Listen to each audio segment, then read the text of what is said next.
began to tremble slightly. This vibration was not chaotic. Rather, it was rhythmic and full of power, as if it were the heartbeat of this massive machine. In the collision area, the speed of the particle beams was approaching the speed of light, and they surged toward each other with immense energy. The testing was going smoothly, but at that moment, everyone in the research institute looked as if they had seen a ghost. Fixated on the intense light emitted by the particle collider, they fell into a daze. That was light produced by the formalization of energy. Such a fierce glow indicated that it contained terrifying energy. Zhao Daru shielded Su Chen's eyes with her hand while unable to help but asked the researchers, "Aren't you afraid of being blinded by the light while working in this environment?" His question snapped the researchers back to reality. "Hurry and get the protective gear for everyone to wear." At the same time, he exclaimed in surprise. The visible light generated by our particle collider during its previous operations was nowhere near as intense as today. What on earth is going on? Wait, look over here. My goodness, could the machine be malfunctioning? A sudden gasp echoed through the room.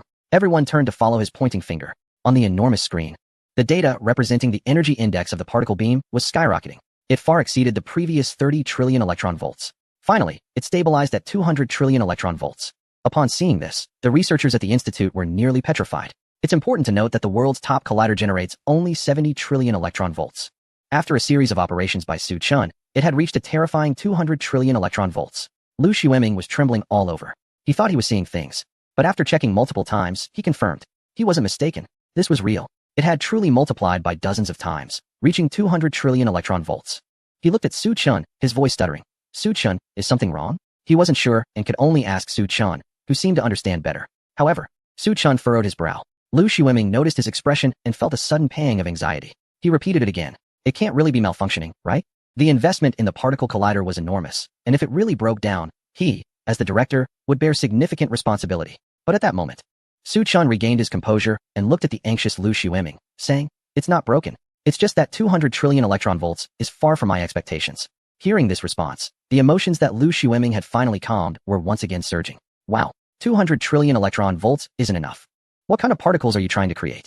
Before he could ask, Su Chen's voice rang out again. He looked at the operator. Continue to increase the energy input. With the superconductors at work, energy was continuously fed into the machine. The energy data panel kept fluctuating. 300 TeV, 400 TeV, 500 TeV, 1000 TeV. The particle beam energy was still soaring until it broke through 1000 TeV. The researchers at the institute were completely blown away. This data was an absolutely impossible figure in particle collider research around the world. Yet at this moment, it was vividly displayed before their eyes. And the one responsible for all this was the young man grinning in front of them. "Exactly. This kind of energy is enough. Just barely meeting my expectations," Su Chen said with his hands on his hips, laughing. Lu Xueming took out a handkerchief to wipe the sweat from his brow.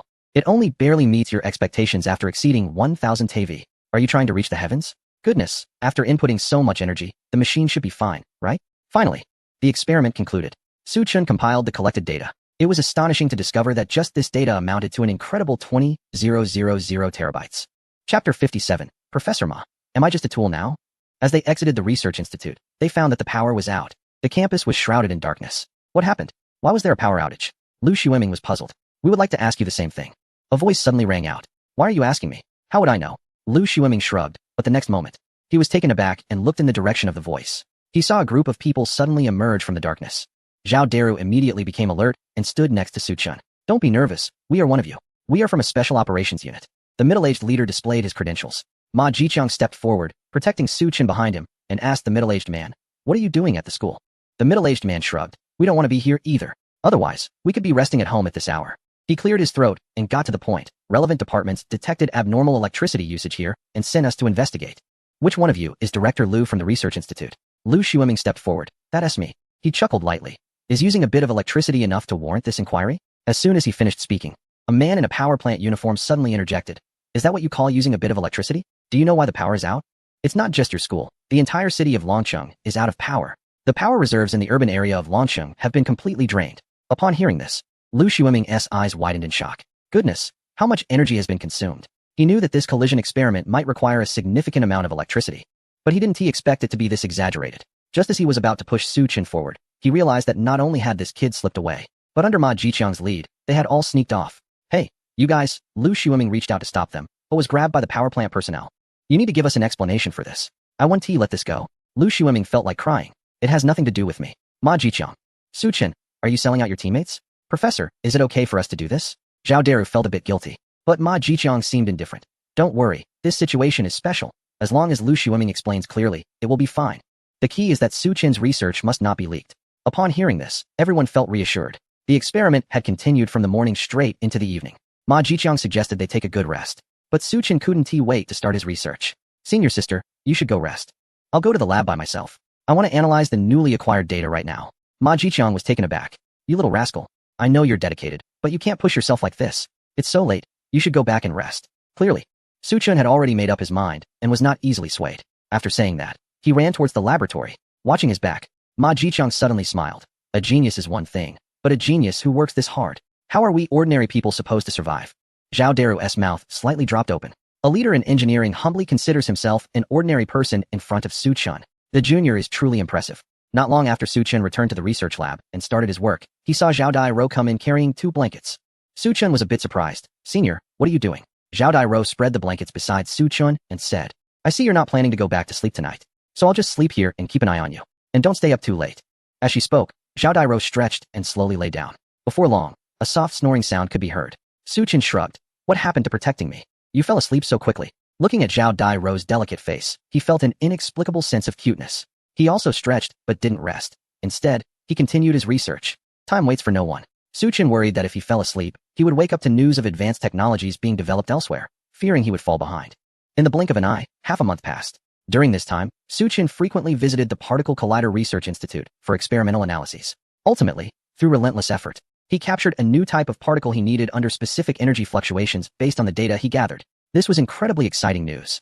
It could even create a stir in the entire industry. The discovery of this new particle aids in revealing the fundamental composition and structure of matter. By studying their properties, interactions, and behavioral patterns, a deeper understanding of the microscopic basis of the material world can be achieved. For example, the discovery of the Higgs boson confirmed the existence of the Higgs field and provided crucial clues for understanding the origin of mass. Lu Xuanmin was taken aback. He initially didn't believe Su Chen could actually discover a new particle. This time, he was thoroughly proven wrong. He even forgot about the earlier incident of being betrayed, and excitedly said to Su Chen, this is truly a great discovery. You could apply for a Nobel Prize. Su Chen chuckled at this last remark. Lu Xuanmin thought he didn't believe it. Just as he was about to explain, he heard Ma Jiqiang say, Old Lu, do you think Su Chen is like us? He may never get a Nobel Prize in his lifetime. Do you know how much advanced technology is in the mecha he built before? The theories behind these technologies and the new materials he developed could earn him so many Nobel Prizes he wouldn't know what to do with them. He doesn't care about that. Lu Xuanmin was astonished. Although he didn't understand Su Chen's original mecha, he knew Ma Jiqiang. He never made grand claims. But at this moment, he gave such high praise for the various technologies behind Su Chen's original mecha. Lu Xuanmin realized he had underestimated Su Chen. This young man seems to truly have no limits. Afterward, Su Chen asked Professor Ma Jiqiang to contact the nuclear physics laboratory. Lu Xuanmin was shocked again. Su Chen, you also understand nuclear physics? Su Chen calmly explained. For the future mecha's new energy source, I plan to use nuclear energy, similar to a miniature nuclear reactor. Lu Xuanmin was left in shock, unable to process the information. This young man not only has no limits, but is also exceptionally well-rounded. Even he can't help but envy Su Chen's talent. The director of the nuclear physics laboratory warmly received Su Chen.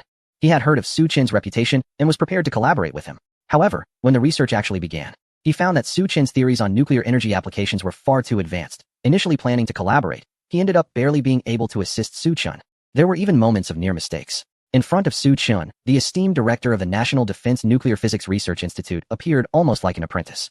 Zhao Daru was completely taken aback. After some time, Su Chen went to the nanomaterials laboratory. The head of the laboratory was there every day, waiting for the emergence of new types of nanomaterials. The elderly man, in his 60s, was as happy as a child every day. So when Su Chen left, he found it hard to adjust and often sought out Su Chen, even wanting to introduce his granddaughter to him. However, Zhao Daru firmly stopped that by asserting her role as his girlfriend. Su Chen was quite dissatisfied at the time because the man's granddaughter was indeed impressive, though still not a patch on Zhao Daru. But when Zhao Daru's fist cracked, Su Chen suddenly felt that personal feelings were trivial.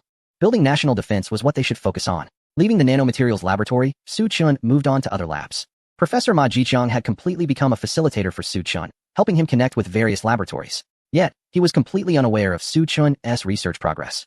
Chapter 58. The true strategic weapon of the Dragon Nation turns out to be Su Chen. In a mountainous area of Yinjiao, Dragon City. Originally, this was planned for the construction of a tourist resort. However, for reasons unknown to anyone, the resort's planning was cancelled. At the same time, the entire mountainous area was surrounded by barbed wire and marked as a military zone. All roads leading to this mountainous area were completely blocked. A regiment of soldiers was stationed nearby, conducting high-intensity patrols every day. 2 soldiers had just come off duty and were walking towards the canteen. One of the young soldiers, Looking at the military zone they couldn't approach, curiously asked his comrade, "What do you think is inside that mountain?" "We've been stationed here for 3 or 4 months. We can still hear sounds like explosions from time to time. It's really strange." The other soldier smiled calmly. "You ask me, I don't know either. Not just us. Even our commander has no idea. Let's not dwell on that. I heard there are chicken legs in the canteen today. Let us hurry, or they'll be gone." The young soldier's eyes widened. "Chicken legs? Why didn't you say so earlier? Hurry up." The two of them, ignoring their sore legs from standing guard, limped towards the canteen. Meanwhile, behind them, the sound of a vehicle echoed through the mountains.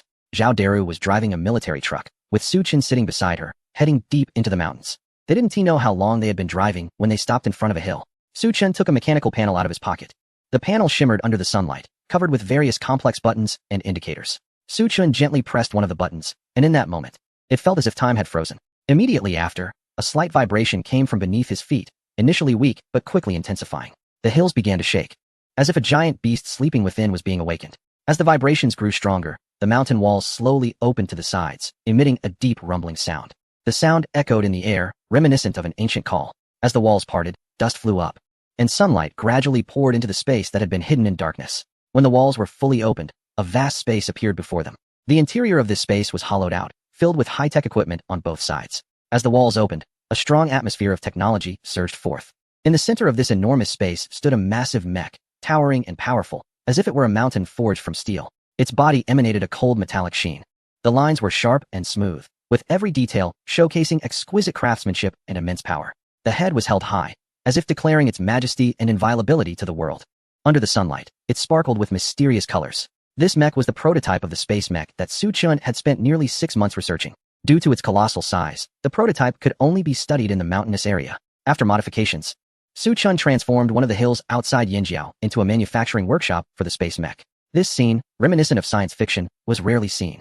Apart from the workshop's construction, everything else was accomplished solely by Su Chen. Especially this giant mech, which he named Longwei No. 1, was independently fabricated by him. However, despite seeming difficult, the manufacturing process was not too challenging after Su Chen created many large tools using the technology provided by the system. Zhao Dairo stared at Su Chen's masterpiece in astonishment. She had received the highest authorization to protect Su Chen and was qualified to access high-level confidential information, allowing her to accompany him in and out of here. It is worth mentioning that Zhao Dairo becoming Su Chen's bodyguard was not a hasty decision by Lu Qingji, but rather a result of careful selection by the organization, choosing the capable and upright Zhao Dairo. If she could not be trusted, then no one could. Although she had seen the space mechs many times, each time she saw them, she felt a sense of shock. It was as if she had stepped from reality into a sci-fi world. In contrast, the creator of Longwei No. 1, Su Chen, remained calm. It seemed as if the work before him was trivial. "Su Chen, I remember you said the manufacturing of this mech was nearly finished?" Zhao Dairo suddenly spoke. Su Chen nodded. "I came today just to conduct a simple test of its basic performance." Zhao Dairo looked at the colossal machine in disbelief. Initially, it took Su Chen only 2 months to create the first-generation mech, while the current space mech, which is dozens of times larger than the first generation, took less than half a year to complete. Even the most elite research teams might take half a century to produce such a massive machine. Yet Su Chen managed it in less than 6 months. If this information got out, he would likely be regarded as having developed a true strategic weapon by various countries. Zhao Daru had not yet reacted when Su Chen had already entered through the back door of the mech. A mechanical synthesized voice sounded. "Hello, please verify your identity." Su Chen aligned his face with the camera. A green ray shot out from the camera, sweeping over Su Chen from top to bottom. Identity confirmed. Honored creator of the Longwei No. 1 mech. Hello. The mech's door opened, and Su Chen stepped inside. He was immediately greeted by the mech's power core, a coal-processing nuclear reactor. This reactor, like the heart of the mech, continuously provided immense power.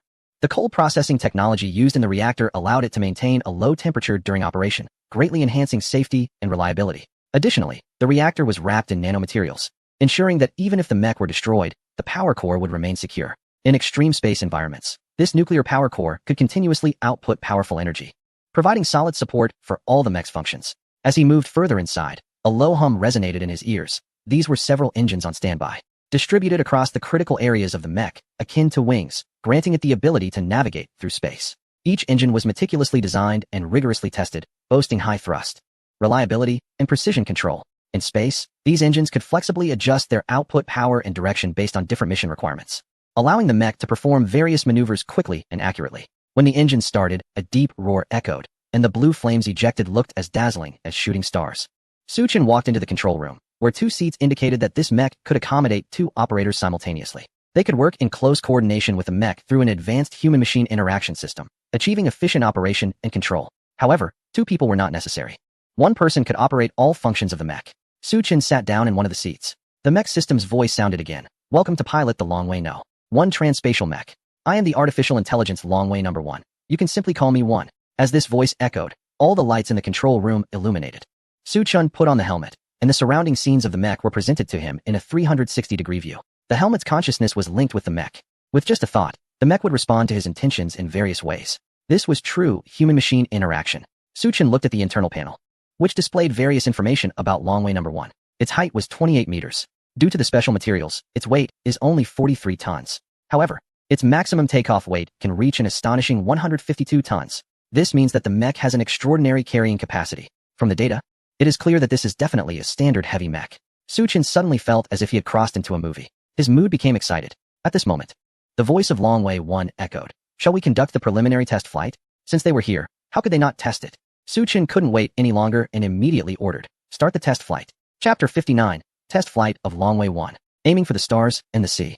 As the command was issued, the nuclear power core of Longwei 1 began to start up slowly. A deep and powerful roar emanated from within, as the energy in the nuclear reactor began to surge. Following that, several supporting engines also started one after another. Blue flames shot out from the engine nozzles, instantly illuminating the surrounding space. The body of Longwei 1 trembled slightly, as if gathering strength. Meanwhile, the ceiling of the manufacturing workshop slowly opened like a skylight.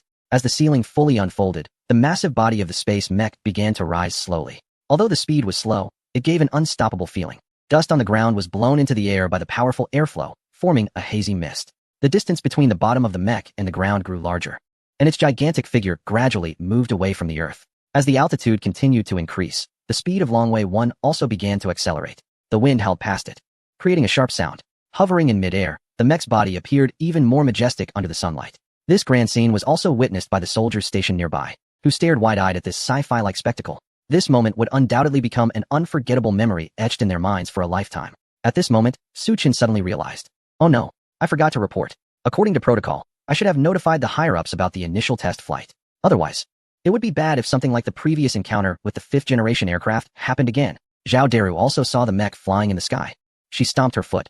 You little rascal, playing without me. She had been momentarily distracted and couldn't find Su Chen. She was puzzled about where he had gone. It turned out he had gone inside the mech for the test flight. However, she soon became worried. After all, this was Su Chen's first test flight of the space mech. What if the test failed and he fell from the sky? Thinking of this, Zhao Deru immediately picked up her phone and called Lu Qingji. On the other end, Lu Qingji was in his office handling documents. While working, he couldn't help but smile. He thought of something joyful. He checked the date. Su Chen had mentioned that the space mech would be completed in the next few days. He was indeed looking forward to the day of the test flight. He roughly calculated the time, and in less than half a year, the space mecha would be unveiled. Meanwhile, there had been no news from a certain country regarding their space mecha. Regardless of whether they had built it or not, at least we would have ours ready. He thought it would be necessary to call Su Chen later. When the mecha was ready for test flights, he should be informed in advance, as the higher-ups would definitely want to participate. He nodded, preparing to finish the documents at hand before calling Su Chen. Just then, the phone suddenly rang. It was the head of the command center at the military base in Yanjiao. Chief, with such a big event, why didn't you tell us? The other side seemed very excited. Lu Qingji was taken aback. What have I hidden from you? The mecha. The head replied. The mecha has already taken to the skies, and our personnel saw it clearly. Lu Qingji's expression changed dramatically. What is going on? What mecha has taken to the skies? After being stunned for 2 seconds, Lu Qingji suddenly realized. Su Chen was testing the mecha. This unit had been temporarily stationed there to prevent the mecha manufacturing center from being destroyed by external forces. The mecha they referred to, if nothing unexpected happened, was undoubtedly the space mecha developed by Su Chen. He quickly said, ensure the soldiers maintain confidentiality. This information must not leak. As soon as he finished speaking, Lu Qingji's phone rang again. He wanted to hang up, but when he saw that the caller was Zhao Deru, he immediately put the phone down. Chief, I need to tell you something. Without waiting for Zhao Deru to explain in detail, Lu Qingji immediately said, Su Chen is testing the mecha? Zhao Deru was momentarily stunned, then asked in shock, Chief, how did you know? Without time for more questions, she anxiously said, Chief, what should we do now? This is Su Chen's first time manufacturing the space mecha, and he is conducting a test flight without any safety measures. What if something goes wrong? This was also Lu Qingji's biggest concern. The space mecha could be built later, but Su Chen, this precious asset, must not have any accidents. I'll call Su Chen right now, he said, hurriedly hanging up the phone. Zhao Deru was so anxious that she was stomping her feet. Stupid brother. Please don't let anything happen. She was almost in tears. At this moment, Su Chen was controlling the mecha and had already reached an altitude of 10,000 meters. Suddenly, the satellite phone rang. He guessed who was calling, and when he answered, It was indeed Chief Lu Qingji. You little rascal, how is everything going? Are you okay? Su Chen replied, I'm fine, Chief. You already know? Hearing that Su Chen was okay, Lu Qingji finally breathed a sigh of relief. He grinned. How could I not know about such a big event as the mecha test flight? Didn't you say it would be a few days before the test flight? Why did it happen earlier? Su Chen explained. The work related to the mecha was wrapped up a few days ago, and I got into the cockpit today. Lu Qingji guessed what Su Chen was about to say. And then you couldn't resist the urge to control it? Su Chen smiled broadly and said, You're the one who understands me, Commander. Lu Qingji shook his head helplessly and then asked, Can you guarantee your safety? Su Chen replied, Don't worry, Commander. Even if a malfunction occurs, this mech has multiple built-in safety escape methods. I'll be fine. Lu Qingji nodded. If that's the case, then there's no time like the present. Let's conduct the test today. I'll contact our Air Force to assist you. After reminding Su Chen several times to pay attention to safety, he went to reach out to the Air Force. With that, Su Chen no longer had to worry and began to focus on the test flight. He directly activated the overload mode. As the command was issued, deep-sea fluid started to be injected into the cockpit. This fluid effectively reduces the pressure on pilots under high overload conditions, providing better protection. Once the deep-sea fluid was fully injected, the overload protection capability of Longway No. 1 reached an astonishing 50 G. In severe car collisions, the instantaneous acceleration can reach dozens of Gs. However, the overload protection capability of the space mech is sustained. It's as if Su Chen is continuously being hit by a car and remains unharmed. This also means that under extreme flying conditions, the pilot inside the mech can withstand greater acceleration, thus better executing various high-difficulty flying maneuvers. Feeling the sense of security brought by the deep-sea fluid, Su Chen felt much more at ease. He looked up at the sky and commanded Longway No. 1. Continue to accelerate. This time our target is the stars and the sea. Chapter 60, Reach for the Stars. Comrade Su Chen, I am Su Tao, the commander of the Air Force in the Southern Sea area. I am the person in charge of this auxiliary testing operation. We have communicated the plan for this space mech test with all relevant departments. Do you need us to plan the test route and ground passenger flights? At this moment, Su Chen's communication system had connected to the Southern Sea Area Air Force channel, and the detection functions were open. Due to the sparse population in the Southern Sea area, and for safety and confidentiality reasons, the space mech needs to be tested in this region. Commander Su Tao was monitoring the radar detection system, closely watching the light point representing the space mech. Meanwhile, hundreds of various types of fighter jets were on standby outside, ready to respond with safety personnel in case of any incidents involving the mech. Lu Qingji had stressed during his contact with them that the space mech test could fail, but Su Chen's safety must be ensured. Commander Su Tao, there's no need to ground passenger flights.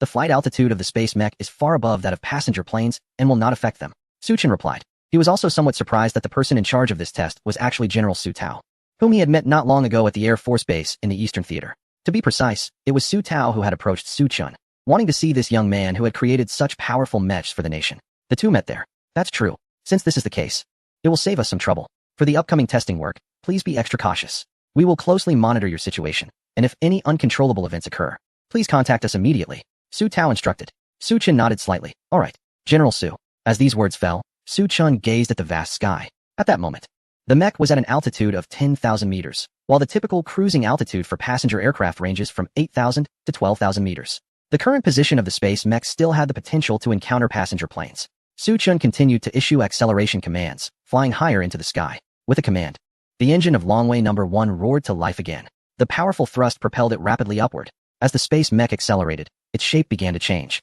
with the originally smooth lines becoming more robust. The special alloy material on the surface of the mech gradually revealed a strange luster under the powerful thrust. The once smooth exterior seemed to be infused with life, beginning to flow rhythmically, like liquid metal, constantly adjusting its form. The limbs of the mech became increasingly strong during the acceleration process.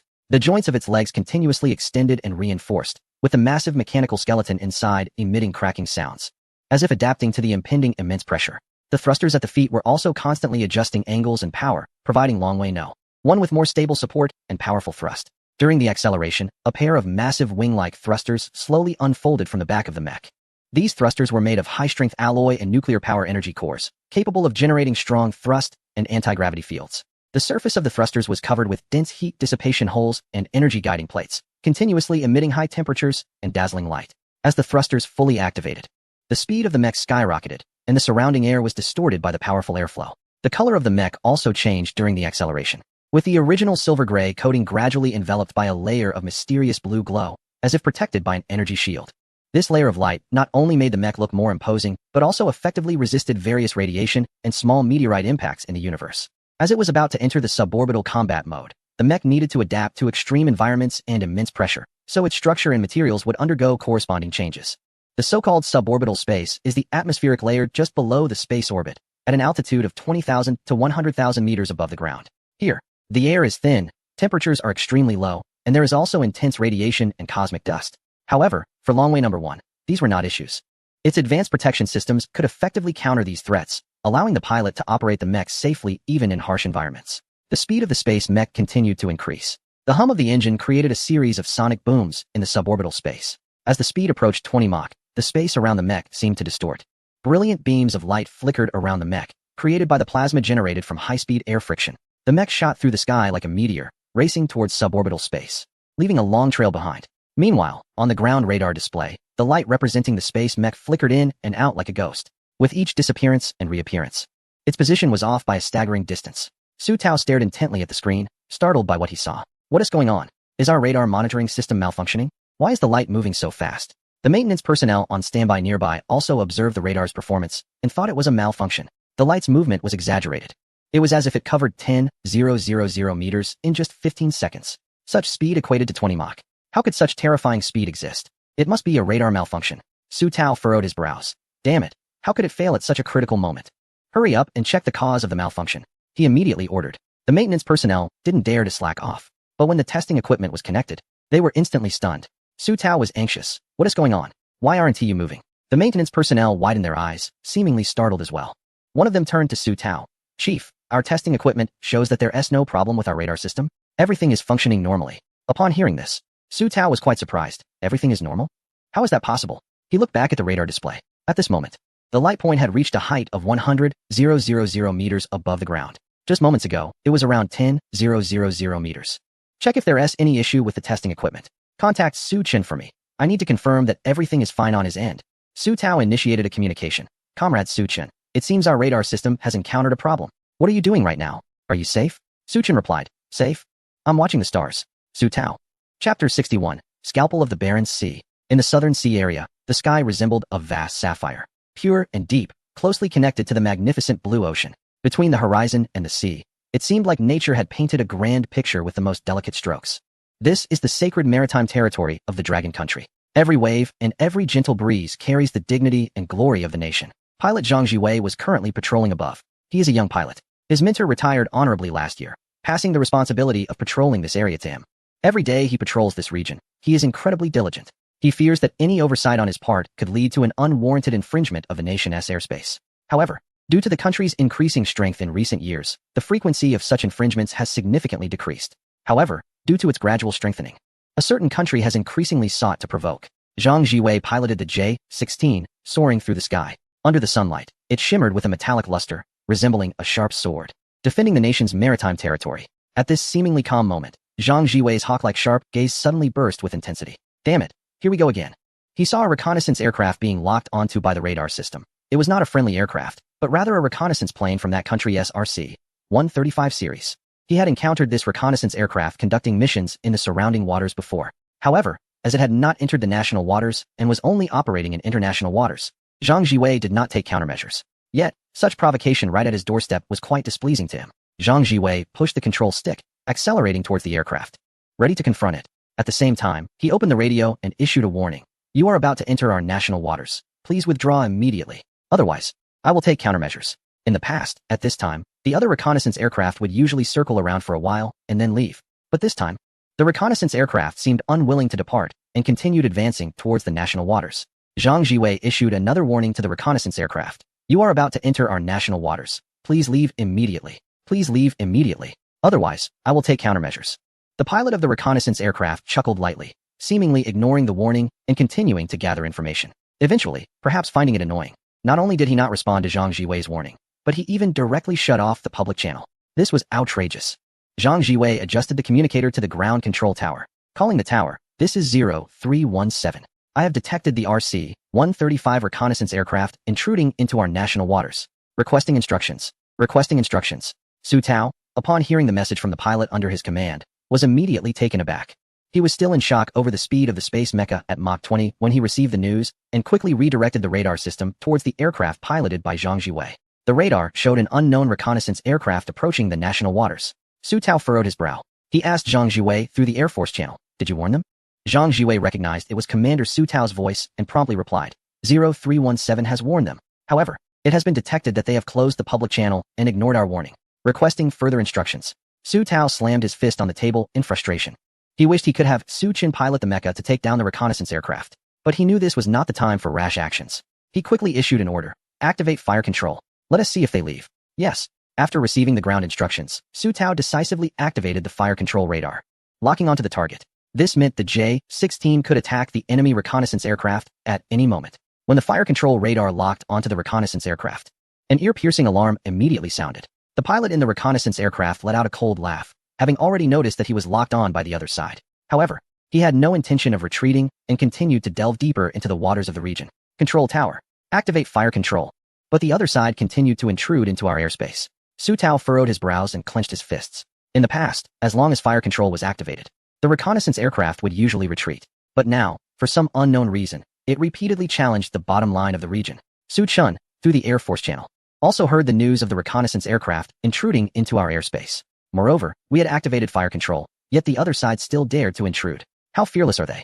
Do they think they can bully us? The reconnaissance aircraft was piloted by a very young individual of Caucasian descent, with freckles on his face and an expression of fearless arrogance. He mocked, "What if you activate fire control? Do you really dare to fire?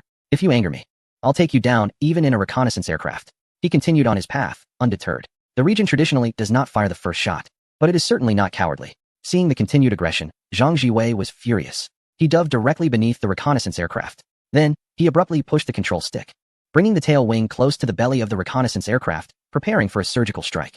However, just as the tail wing was about to become a surgical knife, the RC-135 reconnaissance aircraft suddenly lifted up. It narrowly missed the strike. The pilot was startled and broke out in a cold sweat. Is he crazy? Trying to slice through my reconnaissance aircraft with the tail wing? Attempting to replicate a surgical strike? The pilot had anticipated Zhang Jiwei's intentions and evaded the attack. But this also thoroughly enraged him. Seeing the tail wing aimed at his J-16, he decisively activated fire control and pressed the cannon button. A barrage of bullets was fired towards the J-16. Fortunately, Zhang Jiwei sensed he was locked on and immediately accelerated to evade the deadly attack. However, the tail wing was still hit, and the aircraft gradually lost control. Alarms rang out at the ground Air Force Base. Report to the commander. The reconnaissance aircraft has attacked 0317. The tail wing of 0317 is damaged. Su Tao abruptly stood up. Damn it. Not only are they intruding into our airspace, but they also dare to fire? Order 0317 to return. I need to report to higher-ups. We must take action today. Su Tao hurriedly made a call to report to his superiors. Meanwhile, Su Chun, connected to the Air Force channel, also heard the news of the reconnaissance aircraft firing and nearly hitting his comrade. This instantly ignited his anger. Using the radar scanning system built into the mech, he quickly locked onto the enemy aircraft. Dragon Might 1. Proceed to the target area. They must see what we're capable of. Chapter 62. No martial morality. Su Chen issued a series of commands. The space mech switched to rapid advance mode, and the entire body began to change accordingly. The protruding mech modules retracted into the body, presenting a new diving mode that transformed it into a streamlined shape capable of minimizing wind resistance. The speed was rapidly increasing. Su Tao was consulting with his superior. The second-in-command at the base had temporarily taken over his tasks. He was staring at the radar display, his pupils widening in shock, especially at the wildly fluctuating data on the screen. He felt certain that the radar must be malfunctioning. 30 Mach. The speed of the space mech had actually reached 30 Mach. That was comparable to the speed of a rocket. He couldn't believe it. If it weren't happening right before his eyes, he would think he was dreaming. And the instruments showed no signs of damage. Everything was real. At that moment, the voice of Su Chun came through the Air Force channel. Commander, I'm preparing to test the stealth function. I might disappear from the radar for a while. After saying that, the light on the radar display flickered violently. The next second, it truly vanished from the radar. The second-in-command gasped in shock. It's really invisible? Our radar can't see it at all. What amazing technology. This so-called amazing technology was, in Su Chen's view, merely basic operation. The mech could not only become invisible on radar, but could also achieve visual stealth. With both functions activated, it was truly a ghost. In the Southern Sea area, reconnaissance aircraft did not pursue the J-16 returning, even though the pilots felt a bit panicked. They bet that the Dragon country wouldn't dare to fire first, as it had a habit of never firing the first shot, but as soon as one dared to shoot, they would be in for it. The control tower located in another country also noticed the conflict erupting and quickly contacted the pilots. Tom, what happened? Did you fire? The pilot named Tom swallowed hard. The Dragon country pilots are too crazy. They actually wanted to replicate the surgical precision of the Barents Sea on my reconnaissance aircraft. Fortunately, I foresaw this in advance and avoided disaster. The voice on the other end of the line responded. So, that is your reason for firing first? Tom replied, I was pushed to the edge. You flew the reconnaissance plane directly into their airspace. Why didn't they fire at you? Tom, you have really let me down. You were too impulsive this time. When you return, I will seriously consider whether to revoke your flying qualifications. The commander was extremely frustrated and thought, perhaps you might not even come back. The Dragon Country is not the same as before. They have the J-20, and they are fearless now. The commander's words made Tom increasingly anxious. Although he had been fearless before, that was without firing a shot. The situation was different now, and he feared for his life in this sea area. Save me, Commander. I don't want to die. Tom panicked. He wanted to run immediately, but the speed of the reconnaissance aircraft couldn't match that of the Dragon Country's 5th-generation fighters. As long as the enemy wanted to kill him, they could catch up at any moment. The commander on the other side sighed. I understand. I will send 2 fighter jet squadrons to escort you. Upon hearing this, Tom was instantly thrilled. However, he didn't show it and pretended to be a bit worried as he asked, 2 fighter jet squadrons? What if the other side sends their 5th-generation jets to chase me? The commander, somewhat impatient, replied, I'm talking about 2 squadrons of advanced fighter jets. A glimmer of joy flashed in Tom's eyes. Advanced fighter jets? And it's 2 squadrons of them. What do I have to be afraid of? These advanced fighter jets are a type of 5th-generation aircraft and the first of their kind to be deployed in the world, featuring excellent stealth capabilities, supersonic cruising, high maneuverability, and advanced aerospace systems. Since their deployment, they have been a crucial combat force, significantly supporting the aerial superiority strategy. Knowing that 24 of these advanced jets were coming to assist him, Tom immediately calmed down. He was no longer in a hurry to escape. At their speed, they would definitely arrive before he could be shot down. Moreover, according to the other side's operational style, once these 2 squadrons arrived, the situation would no longer be a simple skirmish. If the other side dared to take action against him then, it would be akin to declaring war. They would certainly refrain from firing, left only to watch him leave confidently. Thinking of this, a slight smile appeared on Tom's face. I can't wait to see those guys over there. Annoying, but unable to do anything to me. Tom was feeling quite pleased. Just then, a static noise suddenly came from the communicator. The harsh sound made him frown immediately. Soon he discovered that the communication system had inexplicably malfunctioned. Damn, how did the communication system fail? Industrial garbage. He cursed, then piloted the reconnaissance aircraft back towards his base. But at that moment, the radar system also suddenly failed. This left him in a state of panic. If the radar system is down, how the hell am I supposed to get back? He was a bit frantic, not knowing what was going on. He began frantically operating various panels, trying to fix the aircraft. But this malfunction didn't seem to be a mechanical failure. It felt as though the aircraft was being interfered with by a strong magnetic signal. At the same time, he heard a loud noise behind him. Instinctively, he guessed that the other side's pilot was pursuing him. However, when he looked into the rearview mirror, boom! It was as if a thunderclap echoed in his mind. He trembled all over, his scalp instantly going numb. He rubbed his eyes, but it left him even more confused. His eyes were filled with terror, as if he had seen a ghost. He rubbed his eyes repeatedly, but it had no effect. He couldn't believe it. Slowly turning his head, he was shocked to discover that it was real. He actually saw a mech. A real mech was flying towards him. The mech was incredibly massive, resembling a steel giant, exuding a terrifying aura. Even when piloting a large aircraft, it felt as if it were made of paper in front of it. Even the advanced fighter jets seemed like mere chicks in comparison. From the direction it flew in, this mech appeared to come from a certain nation. Tom was completely stunned. He couldn't believe that this nation had developed a flying heavy mech. For a moment, he even thought he had entered a sci-fi world. But the deep fear made him realize this was reality. Tom's hands trembled as he piloted the aircraft. I only fired a few shots at your jets. Why send a mech after me? This isn't fair play. Not fair at all. Chapter 63. I didn't even make a move. Tom was on the brink of collapse. He initially thought he would be safe, even if this nation sent out their 5th-generation jets. He had 2 squadrons of advanced fighters to back him up, so he would definitely be fine. However, instead of sending 5th-generation jets, they sent a heavy mech. The overwhelming pressure made it hard for him to breathe. He tried to push the reconnaissance aircraft to its maximum speed to escape. However, the speed of the mech behind him was terrifying. In an instant, it was only hundreds of meters away from the reconnaissance aircraft.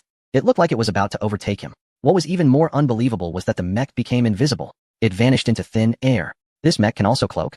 Just how much terrifying technology does it possess? Pilot Tom was startled again. The reason he was sure the opponent was cloaked and not that he was hallucinating was because the air currents along the path it took had distorted, creating a massive storm that unleashed a chilling force, like a prehistoric beast.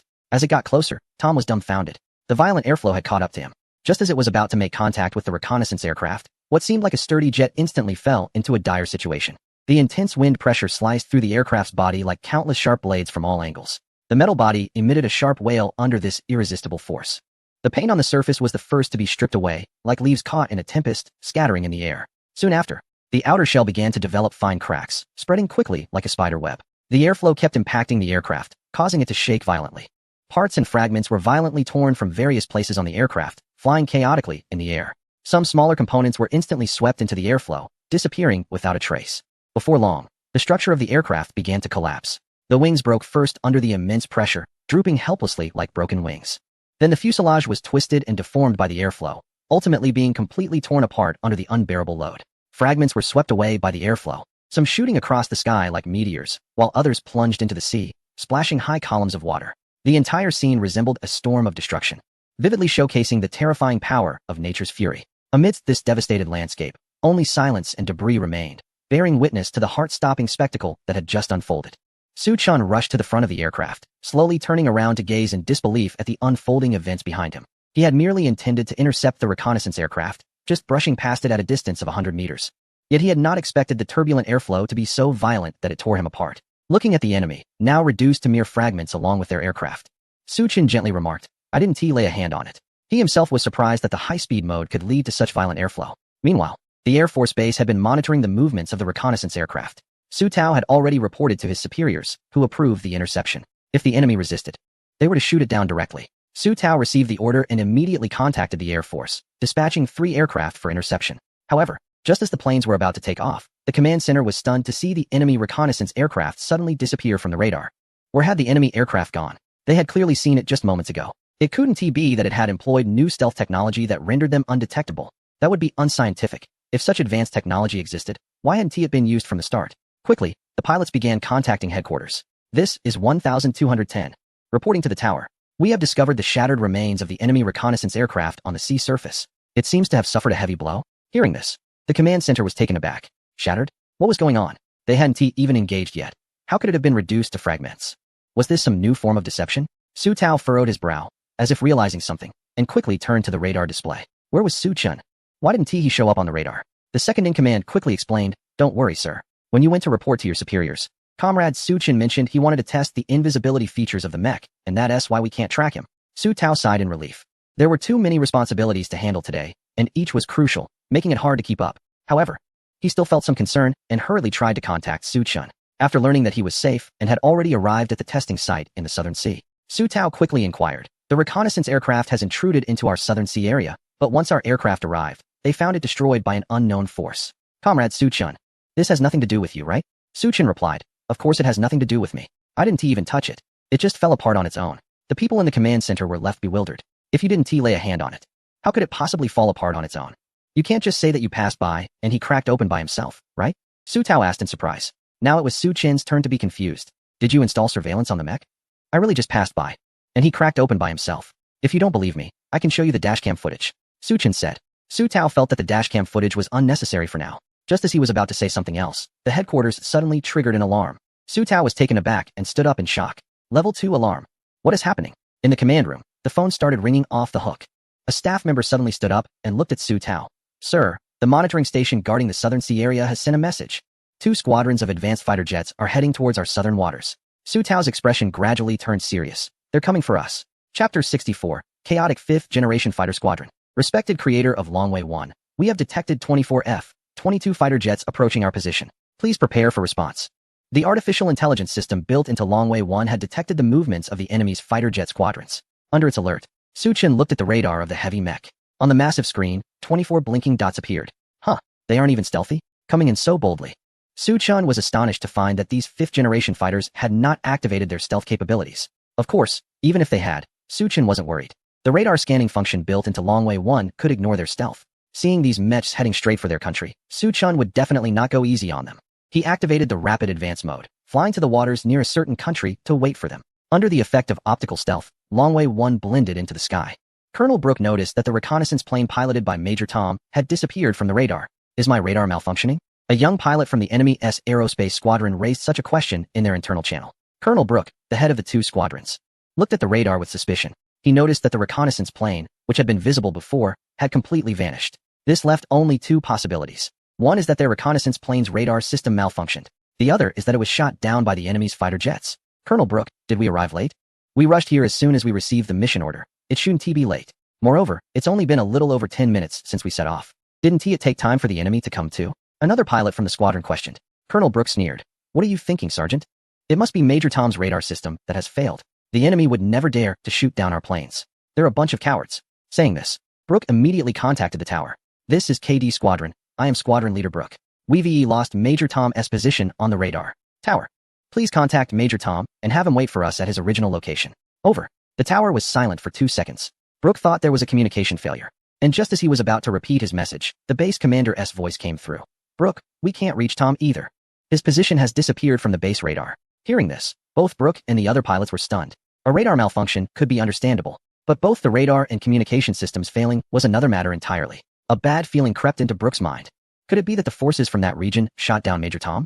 How dare they? The commander's voice interrupted his thoughts. Stay calm, Colonel. Continue to your designated location to carry out your mission. They should not be that fast, unless their speed exceeds 10 Mach.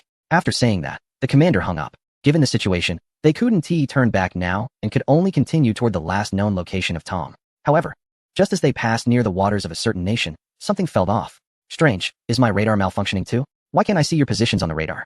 Brooke looked at his suddenly malfunctioning radar system. The fighter jets were clearly beside him, yet their positions weren't displayed. Eventually, even his own position disappeared from the radar. The whole radar screen went black. And it didn't stop there. Soon, a strange image appeared on the screen, grinning at him. Brooke was instantly bewildered. What the heck is this? He quickly grabbed the microphone to contact his teammates on the same channel. To his shock, the communication system was also down.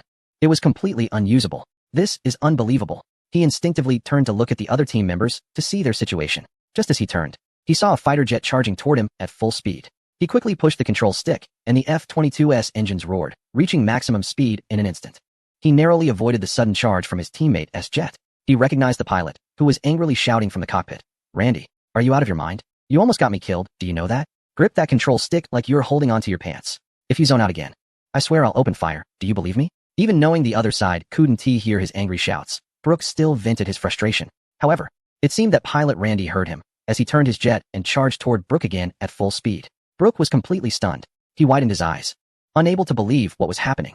Just yesterday, they were joking around together, and now it seemed they were about to crash into each other. He just thought the other party was distracted.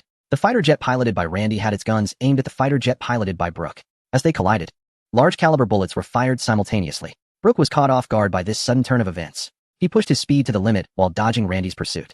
Meanwhile, the other team members were wide-eyed, surprised by the scene unfolding before them. However, it didn't take long for them to have no time to watch the commotion, because the chaos was coming for them too. In an instant, a few more fighter jets seemed to lose control, charging towards their own aircraft. The fire control system also locked onto the targets. Missiles and guns were fired one after another. With a loud bang, one of their own fighter jets was shot down by a teammate. It shattered into pieces, slowly falling like petals. With the explosion of this aircraft, the situation descended into complete chaos. The jet being chased chose to evade the attack, considering the friendship with its teammates, looking for a way out. But now, simply evading would only cost them their lives. They couldn't contact each other either, as the communication system had completely failed. The clear sky suddenly turned into a dark forest. Everyone was a gun-wielding hunter, because the teammate being chased alongside you might turn and attack you the next second. No one could be trusted. The only option was to fight back. The scene was in utter disarray. Suchin stood above them, watching it all unfold. As the instigator, he was quite satisfied. Although the space mech was temporarily unarmed, and Suchin had attack privileges, he couldn't inflict substantial damage on the enemy's jets. However, even without weapon systems, the various capabilities of the space mech could easily overpower the enemy's aircraft. He quickly hacked into the communication, radar, and partial control of these jets through the artificial intelligence system of Dragon Wing 1. This was why the jets were losing control. Watching a fighter jet charging towards him, intending to break through in his direction, Suchin swung his fist and struck. Thus, in the incredulous gazes of everyone, a fighter jet simply self-destructed in midair. Of course, it was punched into oblivion. Suchin rubbed his fist, disdainfully saying, "Did I let you escape?" Chapter 65. The nation tamed the ghosts. What just happened? I clearly didn't see a missile hit it. So why did it self-destruct out of nowhere? Was it an illusion? Why did I seem to see the outline of a fist in the explosion? An outline that appeared to belong to a giant of steel. Strange, too strange. First, the communication with headquarters was inexplicably cut off. Then the radar failed, and now my teammates' jets are out of control. What on earth is happening? The pilots felt anxious, as if they were experiencing the most bizarre event of their lives, seemingly targeted by an unknown mysterious force. Brooke looked up at the sky. He didn't know why, but ever since entering this sea area, he had a feeling of being watched by someone. This feeling lingered in his heart. He knew he couldn't go on like this. His teammates were going crazy, including the fighter jet that had just self-destructed, for aircraft had already been shot down. He had to find a way. He carefully analyzed the reasons for this encounter. He arrived at a conclusion that seemed impossible, yet now appeared to be the most plausible reason. That was, a certain country had invented a technology capable of infiltrating the fighter jet's operating system, taking control of the aircraft. At the same time, they cut off communication with the command center and disrupted the radar system. Thinking of this, he felt a chill run down his spine. The ability to control their aircraft to turn against each other was unacceptable to him. They did not possess such advanced technology. How could that country possibly have it? Just as he was deep in thought, The pursuing aircraft were closing in. They were about to catch up and fire at him, but at that moment, he executed a quick maneuver, dodging the bullets. This stunt-like reaction startled the other pilots, as there was also a fighter jet directly above him, nearly colliding with him. Fortunately, his quick reflexes allowed him to pull up and maneuver the control stick just in time to evade. If it had been any other pilot, they might have collided. He, however, acted as if this was just a basic skill. This reaction caught the attention of a certain individual. Oh, an ace pilot? Being noticed by this person was not a good sign. Just as he felt a moment of pride, he saw 5 or 6 controlled fighter jets flying towards him. It turned out that the one pursuing him had multiplied in number. His face turned pale. He pushed his speed to the limit, fleeing in the direction he had come. There was no way to complete this mission. As the overall commander of the two teams, he decided to abandon the mission and choose to escape. Bullets and missiles were relentlessly chasing him. At the same time, he had drawn away several out-of-control aircraft, seemingly buying time for the other jets to escape. Consequently, the other jets also frantically fled in the same direction. Watching the swarm of fifth-generation aircraft scatter, the individual couldn't help but twitch at the corner of his mouth. Is this how they back down? If he had heard these words, he would surely have scolded him for speaking without understanding the pain of the situation. Escape? It wouldn't be that easy. Dragon 1, you control the mecha and prevent those guys from escaping. I'll handle those fighter jets. He ordered immediately. Dragon 1, does preventing their escape mean we are to eliminate them? He paused for a moment, then nodded. That's the idea. Understood. Dragon 1 acknowledged the order. Subsequently, the mecha's performance was instantly enhanced to its peak. Before he could react, he saw the mecha charging towards the fleeing aircraft. At 30 Mach, the fighter jet moved as slowly as a snail. Dragon 1 locked onto one aircraft and then threw a punch. The mechanical fist seemed to contain boundless power. With a single punch, it struck directly at the fuselage of the fifth-generation aircraft. A loud bang echoed, and the fuselage instantly caved in, followed by an explosion in midair. The sudden blast startled everyone. Another unexpected self-detonation. However, this time, they noticed something different. In the sky, a massive storm had inexplicably appeared, containing overwhelming destructive power. It seemed that anything affected would be torn apart. The storm was moving rapidly, as if guided by a ghost leading the way. This scene was even more terrifying than the sudden self-detonation of the aircraft. And this was just the beginning. The Dragonwing No. 1 mech did not stop there. It raised its fist again, dashing towards another fifth-generation aircraft like a bolt of lightning. This time, the mech's punch carried even greater power, piercing through the opponent's wing and right through the entire body. The Dragonwing No. 1 pressed the attack, throwing several more punches, hitting the surrounding fifth-generation aircraft one by one. Each punch was accompanied by the sounds of metal tearing and explosions. The enemy's aircraft were like fragile toys under the mech's fists, being smashed one after another.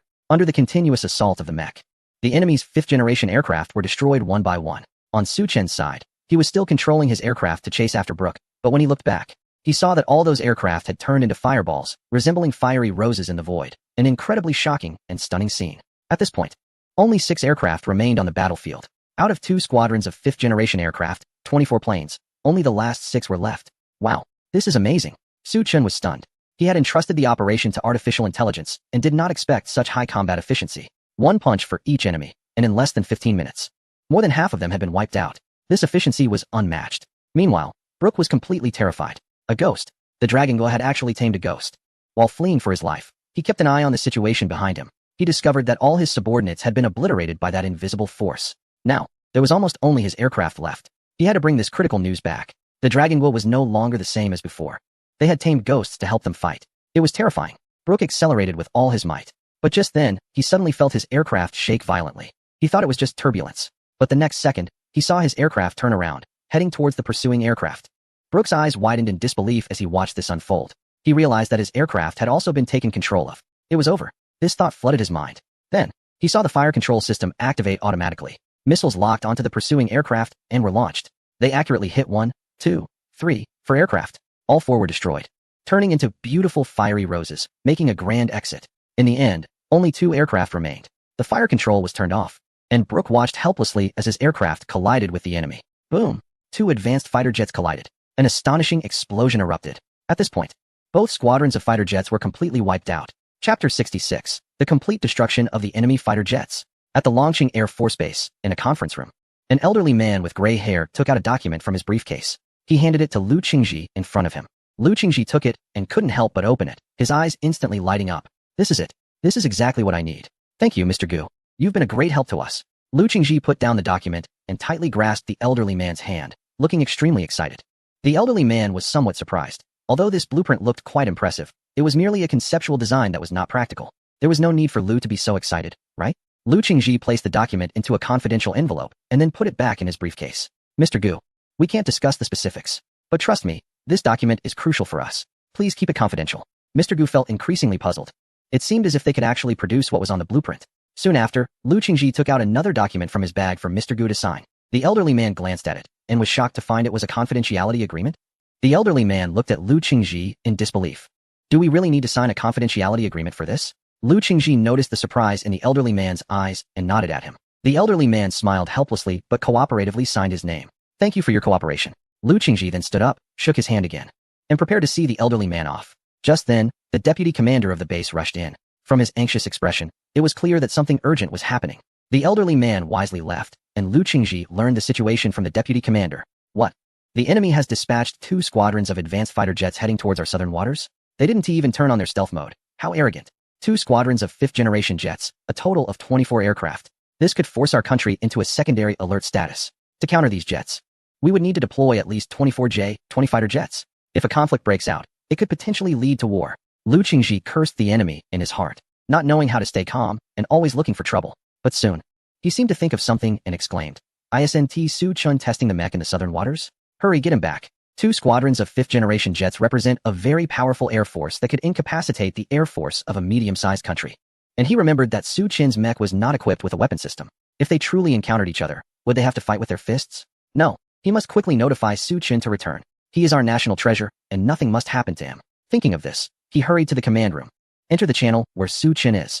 Just as Su Chin finished the battle, he heard Lu Qingji's voice. Su Chin, are you currently in the southern waters? Su Chin was taken aback. I'm not there. He indeed wasn't. He had already left the southern waters and was near another country. Lu Qingji breathed a sigh of relief. That's good. Listen to me. We've received news that 2 Air Force squadrons, 24 advanced fighter jets, have been dispatched to the southern waters. You must return immediately. If their radar locks onto you, it will be dangerous. Su Chin looked at the fragments of downed aircraft on the sea below and calmly said, Don't worry, Commander. They can't lock onto me anymore. Lu Qingji was momentarily stunned. Does the space mech also have the ability to evade enemy radar? That's good, that's good. Su Chin wanted to explain that it wasn't that he couldn't be locked onto, but rather that there was no way to lock onto him anymore since they had turned into wreckage. However, fearing that Lu Qingji would worry too much about his safety, he decided not to say anything. Meanwhile, the command center was also monitoring the situation in the southern waters. Lu Qingji asked the base staff, transfer the radar detection data from the southern waters to our equipment. I want to see the current situation in the southern waters. As the request was relayed to the Southern Military District Base, the staff quickly received feedback from there. The radar display was adjusted to show the situation in the southern waters. However, Lu Qingji was somewhat confused.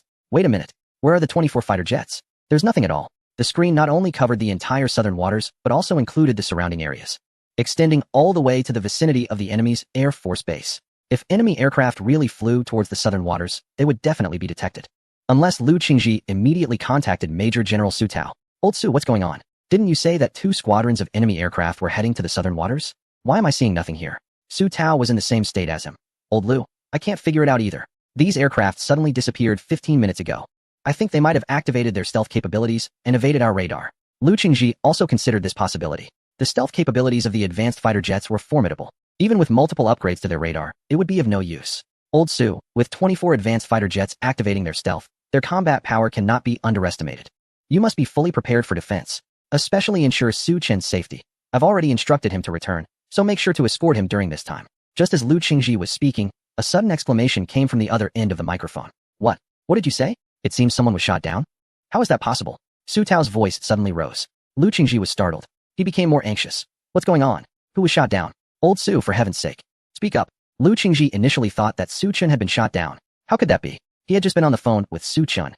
Su Tao heard Lu Qingji shout through the microphone and quickly said, Our pilot flew to the area where the fighter jets disappeared earlier and discovered a large wreckage of aircraft. They inspected it several times and confirmed that it was the wreckage of 24 aircraft. This means that the entire formation of fighter jets has been completely wiped out in that area. Lu Qingji let out a sigh of relief. That scared me.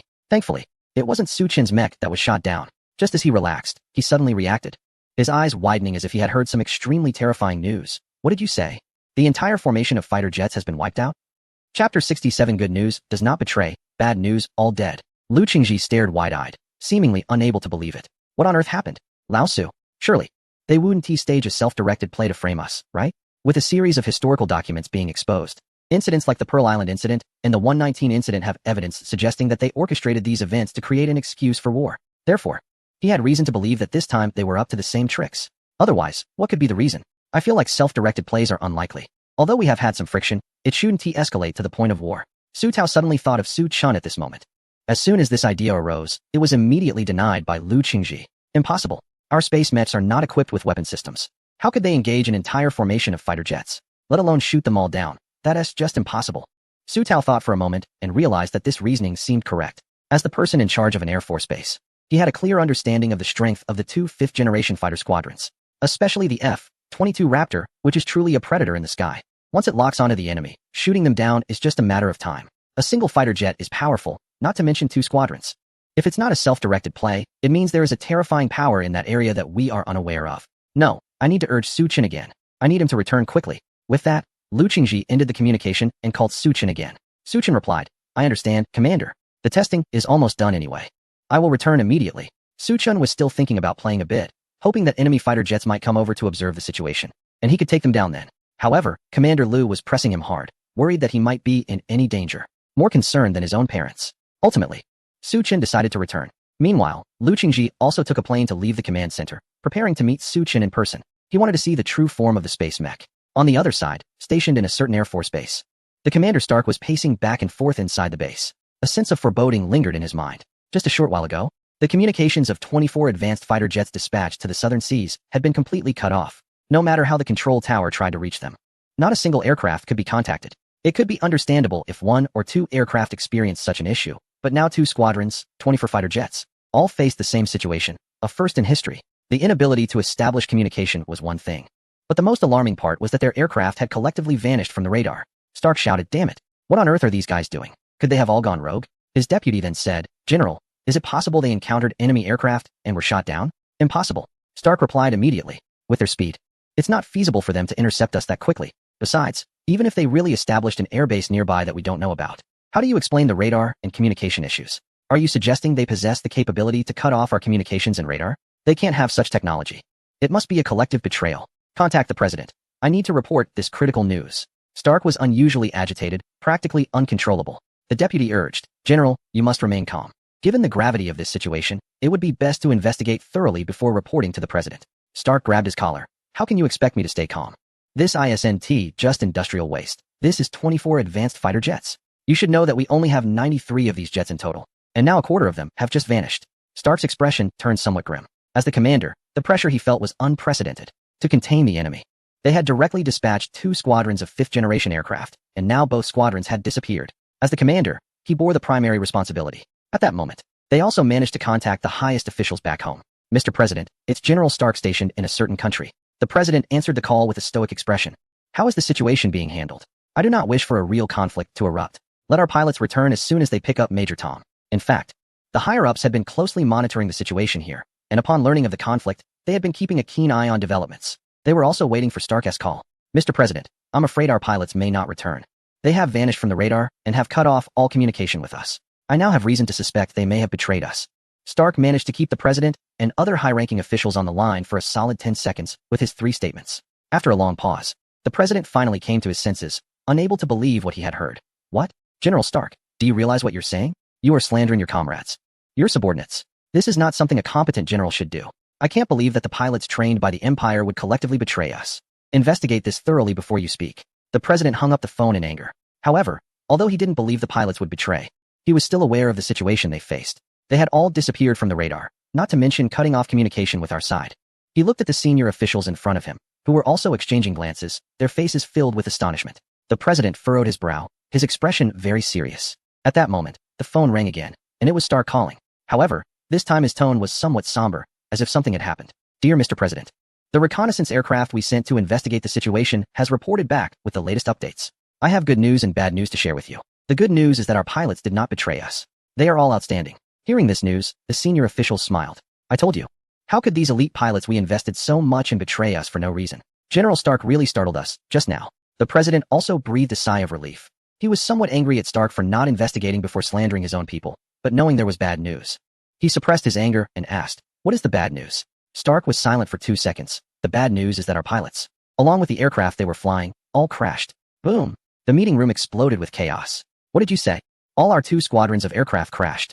This is even more outrageous than if they had all betrayed us. The president couldn't hold it in anymore. It was hard to accept such a fact. He had personally inspected the exercises of the Raptors, which represent the highest combat power of the Air Force. Even the newly developed fifth-generation fighters from other countries still had some performance gaps compared to them. 2 squadrons of Raptors represent formidable strength. Even if placed in the East Asian region, they would still be a powerful force. But such a formation crashed completely. Moreover, the cost of the F-22 is extremely high. Losing a quarter of them made the president feel a pang of pain. General Stark felt the same way. When the newly sent reconnaissance officer reported the crash of the formation, he wanted to slap the lieutenant for joking with him. However, when the reconnaissance aircraft sent back the video to the tower, he had no choice but to believe what the pilot said. He did not explain much, but instead transmitted the previously recorded video to the monitor in the president's office.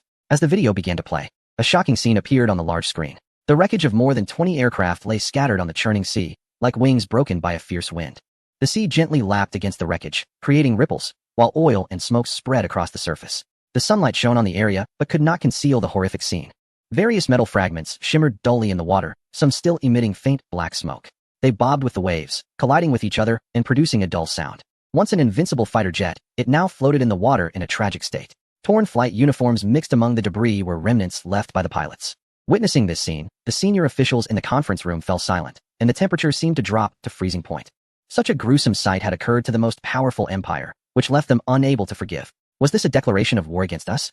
An Air Force senior official stood up in anger. He was the highest-ranking officer of the Air Force. The deaths of his pilots were unacceptable to him. At that moment, another senior official remarked, but there seems to be no evidence indicating that it was their doing. Stark added, the incident occurred over 100 nautical miles away from their territory, within the jurisdiction of another nation. The president exclaimed, could it be that nation? No. It's absolutely impossible. Not to mention that they lack the military capability to shoot down all of our advanced jets. They wouldn't even have the audacity. How could such a tiny nation dare to challenge us? Nonetheless, to be safe, the president ordered reconnaissance planes to be dispatched for surveillance. This led to half a year of continuous reconnaissance flights over that nation by the Air Force. They were scrutinized to the point of being completely exposed.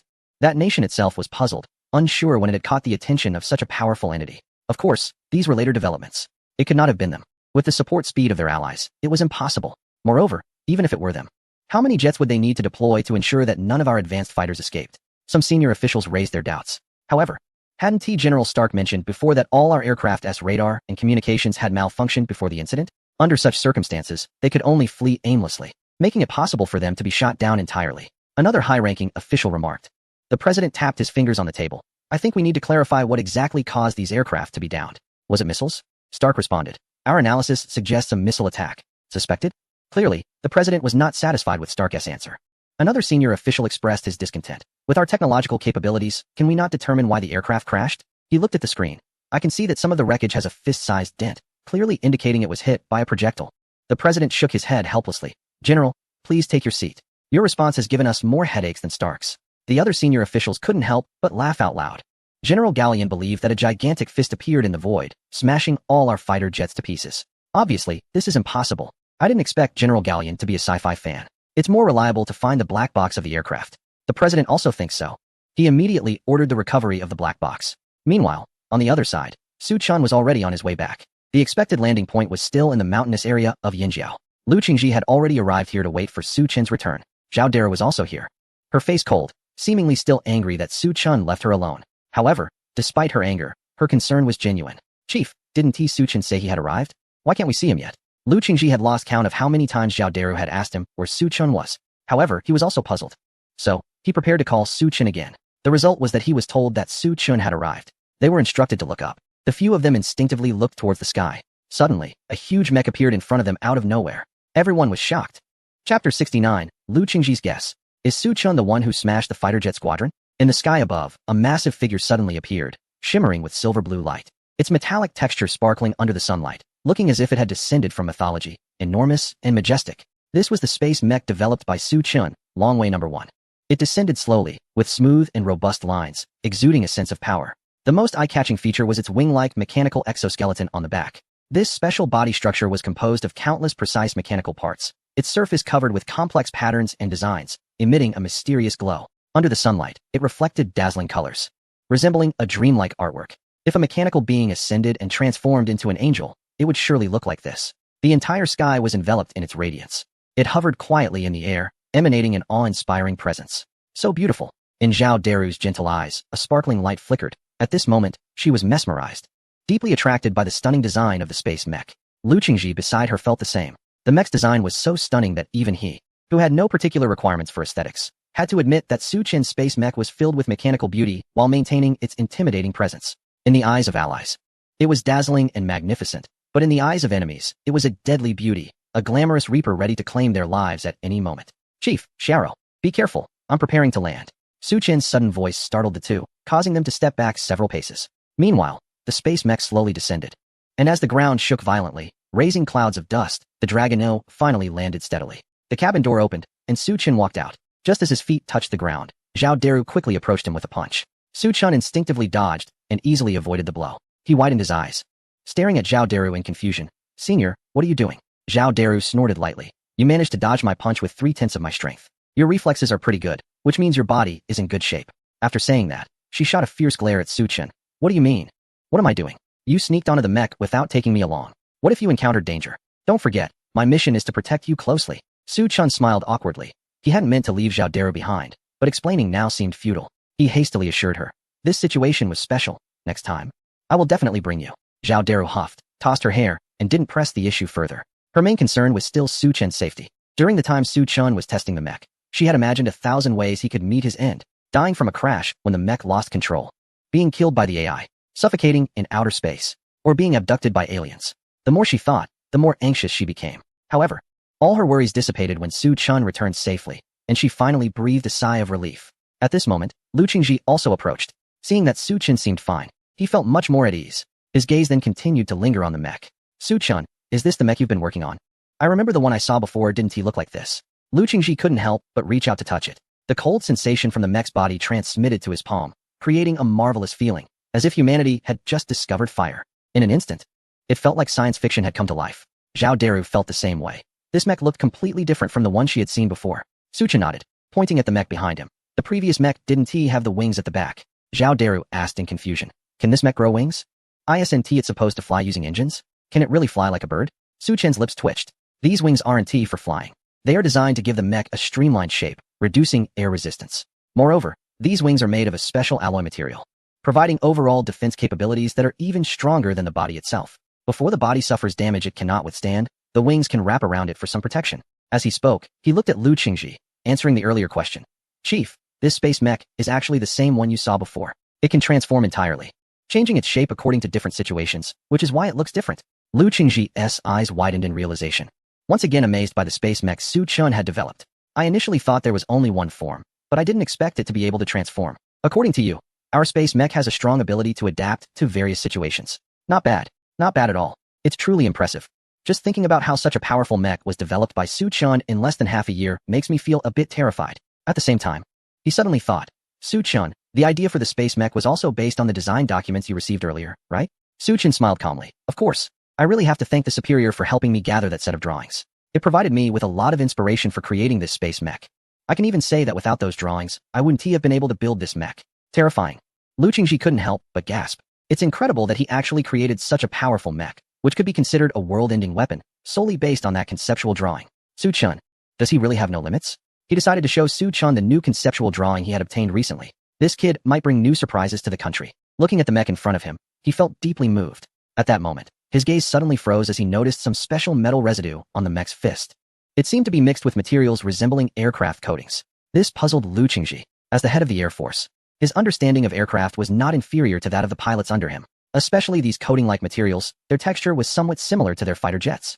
It seemed to be a similar stealth coating. At that moment, an astonishing thought appeared in his mind. It couldn't be that an entire squadron of aircraft was shot down by Su Qin's space mech, could it? And he used his fists to smash them?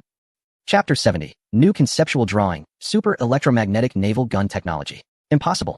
This absolutely cannot be. To smash over 25th generation aircraft with fists. Just thinking about it is terrifying. If the space mech were equipped with a weapon system, Lu Qingji wouldn't doubt its power. But the key is, he clearly knew that this mech was not equipped with any weapon systems. He thought to himself that he must ask Su Qin about this later. Regardless of whether it was done by Su Qin or not, he felt it was necessary to inquire. But not now. By the way, Su Qin, I forgot to ask you, how was the test situation? Lu Qingji realized he had forgotten to ask such an important matter. Su Qin smiled calmly. The test was very successful. All functions tested met my expectations. Hearing Su Qin's words, Lu Qingji laughed happily. Great, great. As long as the test was successful, I was worried about any issues, but since that's the case, I can relax now. Su Chen stretched and felt a bit tired after battling with a squadron of fifth-generation aircraft. Chief, I'd like to go back and rest for a while. Lu Qingji nodded, sure. However, before that, Lu Qingji's smile was somewhat mysterious. Soon after, he took Su Chen out of the manufacturing workshop of the space mech. It was then that Su Chen realized what Lu Qingji was planning. He was unexpectedly brought into a hospital. In front of him stood a large group of doctors. These doctors included specialists from various departments, and there were even traditional Chinese medicine practitioners who were going to check his pulse. Lu Qingji reassured him, saying, "It's normal procedure for pilots to undergo a comprehensive medical examination after their first entry into a rocket cabin upon returning to the ground." Su Chen was taken aback and pointed at one of the attending doctors, saying, "If this is normal procedure, then why is even a psychiatrist called in?" Lu Qingji calmly smiled. "Isn't it because they are concerned about the potential effects of space radiation on your mental state? Well, we can discuss any questions later. Let us start the examination." The doctors were somewhat surprised. They all came from military hospitals, which primarily serve military personnel, and they were the top physicians in the hospital. Naturally, they recognized Lu Qingji, a high-ranking officer from the Air Force Base. Seeing such a prominent figure personally accompanying the examination, they found it hard to believe and began speculating about Su Chen's identity. Meanwhile, Su Chen reluctantly began the medical examination, starting with the pulse check from the traditional Chinese medicine practitioner. Before long, the elder doctor furrowed his brows. This left Su Chen completely bewildered. Lu Qingji and Zhao Deru also began to worry. "Old Wang, is there something wrong with Su Chen's health?" The elder doctor slowly opened his squinting eyes and smiled lightly. "Sir, there is nothing serious. It's just that this young comrade's body is a bit weak. He needs to find a girlfriend." As he spoke, he glanced at Zhao Deru beside Su Chen and suddenly changed his tone. "Does this young comrade already have a girlfriend? With such a beautiful girlfriend, no wonder, no wonder. It seems he needs to exercise some restraint." The elder doctor chuckled as he stroked his beard. Lu Qingji suddenly showed an expression of wanting to laugh, but holding back. Zhao Deru's face flushed red. She wanted to clarify that she wasn't Su Chen's girlfriend, but felt that explaining at this moment would only embarrass him. So she decided to remain inconspicuous. Su Chen's lips twitched. "Damn it, I'm going to lose all my face. They say you shouldn't see a traditional doctor with acquaintances."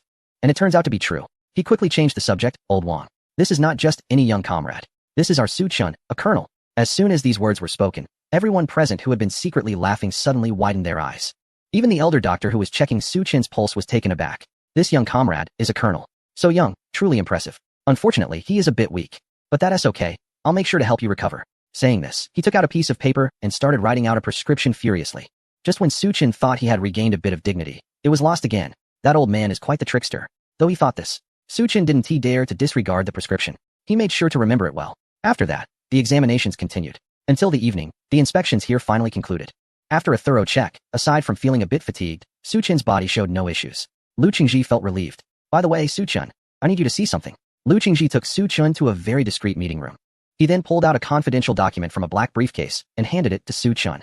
Su Chen seemed to have guessed what it was and opened the document. To his surprise, it was a conceptual drawing of a new weapon. Just a glance at its exaggerated design left him in awe. This was actually a concept design for a super electromagnetic naval gun. The electromagnetic naval gun is a powerful artillery that uses electromagnetic force to accelerate projectiles. Its basic principle involves generating a magnetic field through a strong electric current, which interacts with the conductive material on the projectile to produce immense Lorentz force, launching the projectile at extremely high speeds. Compared to traditional chemical energy artillery, the electromagnetic naval gun boasts terrifying initial velocity and longer range. This is a powerful weapon that could revolutionize naval forces. The super electromagnetic naval gun depicted in the drawing was even more fearsome than the so-called electromagnetic naval guns. It resembled a divine weapon from ancient mythology, exuding a chilling pressure. The entire cannon glowed with a mysterious blue light, as if forged from the iron of stars. The massive barrel, several meters in diameter, resembled a divine pillar capable of piercing through heaven and earth, instilling endless awe with just a glance. Surrounding the barrel were coils of electromagnetic lines emitting a mysterious halo, akin to the scales of an ancient dragon, each containing the power to destroy worlds.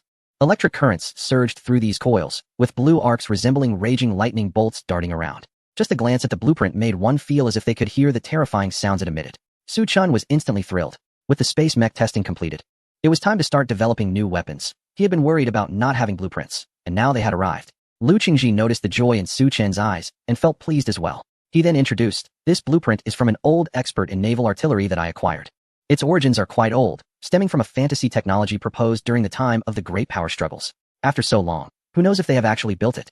Upon hearing this, Su Chen was taken aback. "What? This blueprint is from that side. They have even mastered such technology?"